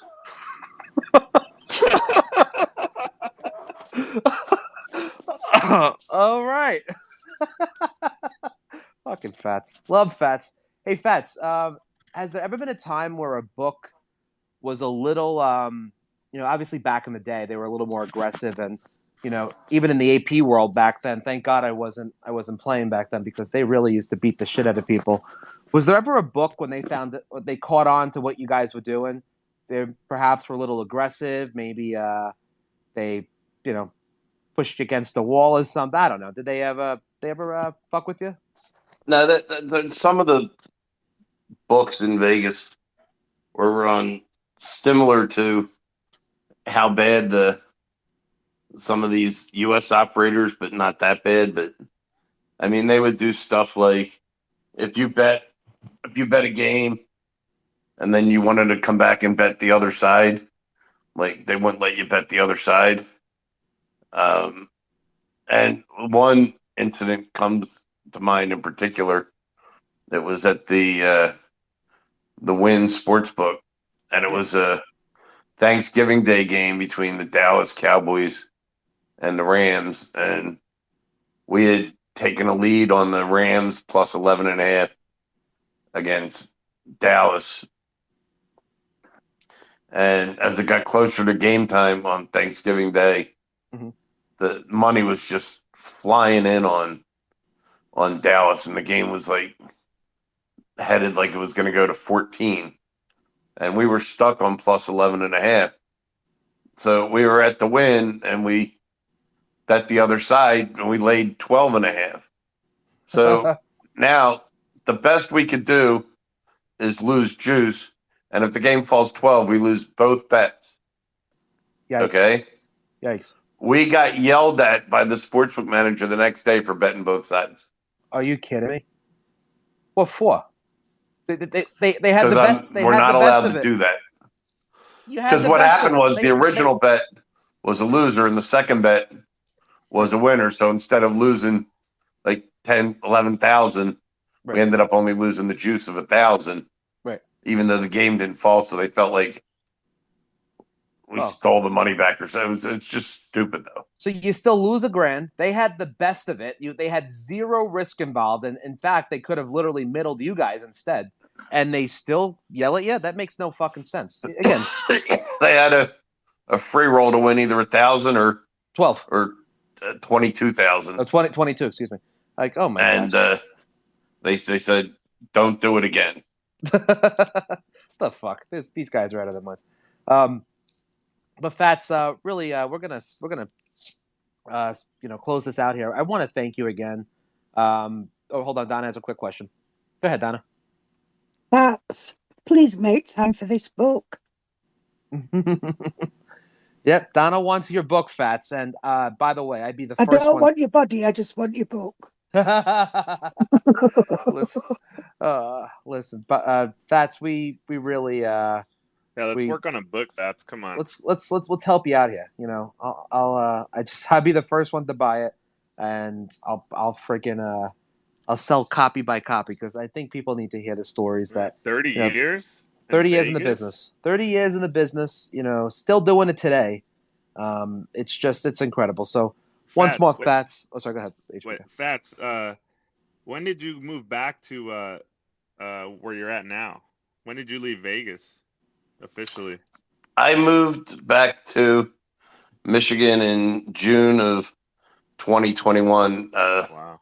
A couple months after I did the Be Better Bettors interview with Spanky. I see. So it was recent. Nice. And that was part of a grandkid scam. Grandkid scam? Well, so it really was at the point where what I was doing, it really didn't matter what I could still do everything I was doing, whether I was in Vegas or anywhere else. So it didn't really matter. And our grandkids in Michigan were starting to grow up, and, with COVID and everything, we hadn't really seen them much. And so my wife's whole family is there, and then my wife that we should move back to Grand Rapids so that, we can spend all kinds of time with our grandchildren, which was the plan. But the scam was they didn't really, we do get to see the grandkids, but the scam was what they really wanted us there for was so that there would always be a place they could take their dogs if they had to go somewhere and drop their dogs off. So we spend more time watching granddogs than grandkids. Oh, jeez. Did I see in one of your post Fats that you had the dog with you in Vegas, or was that did I misread that? No, the post I made the other day was with that whole airport incident. Yeah. I had my stepson, so because I missed the connection, I had to fly to Chicago, and then my stepson had to drive from Lansing all the way to Chicago, pick me up, and drive me back to Grand Rapids. And he was also the one that was watching my dog while we were out of town. And so my stepson wasn't happy that he had to spend 8 hours in the car to come get me and go back. And I certainly wasn't happy that I had to do all that, sit in the car for 3 hours after all that flying. But my dog was thrilled because he's like, 8-hour car ride. Nice. Love it. Yeah, dogs like car rides, particularly the small dogs. You gotta love it. Jeez. All right. Well, HBK, we ready to send this thing home? Yeah, let's do it. It's that time. It's that time. But, so go ahead. I just want to say thanks to all our guests that came on. Thanks to Fats. We just wanted to to get his story out there a little bit more for the Spaces people. And we are gonna try to do this in a podcast format this episode going forward on Wednesdays. But thanks to Derek, thanks to Spanky for coming on. Um, that was awesome. Oh, yeah. Thanks to Tom, our new sponsor. So I don't know. Yeah. That's all I got. Yeah, I'll just reiterate it one more time because I'm going to get a little sentimental here. Fats, can't thank you again. Thank you enough again. You're a legend. Everybody should recognize it. And again, watching Billy Walters shake your hand, just clear, just made everything right in the world.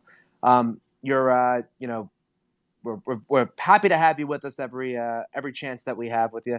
You're just a legend, and happy you got to share some stories with us. Again, shout out to Spanky for him to come on here again after Bet Bash. What a pleasure. Love Spanky and love that he's just been so humble and nice and just a great friend to us.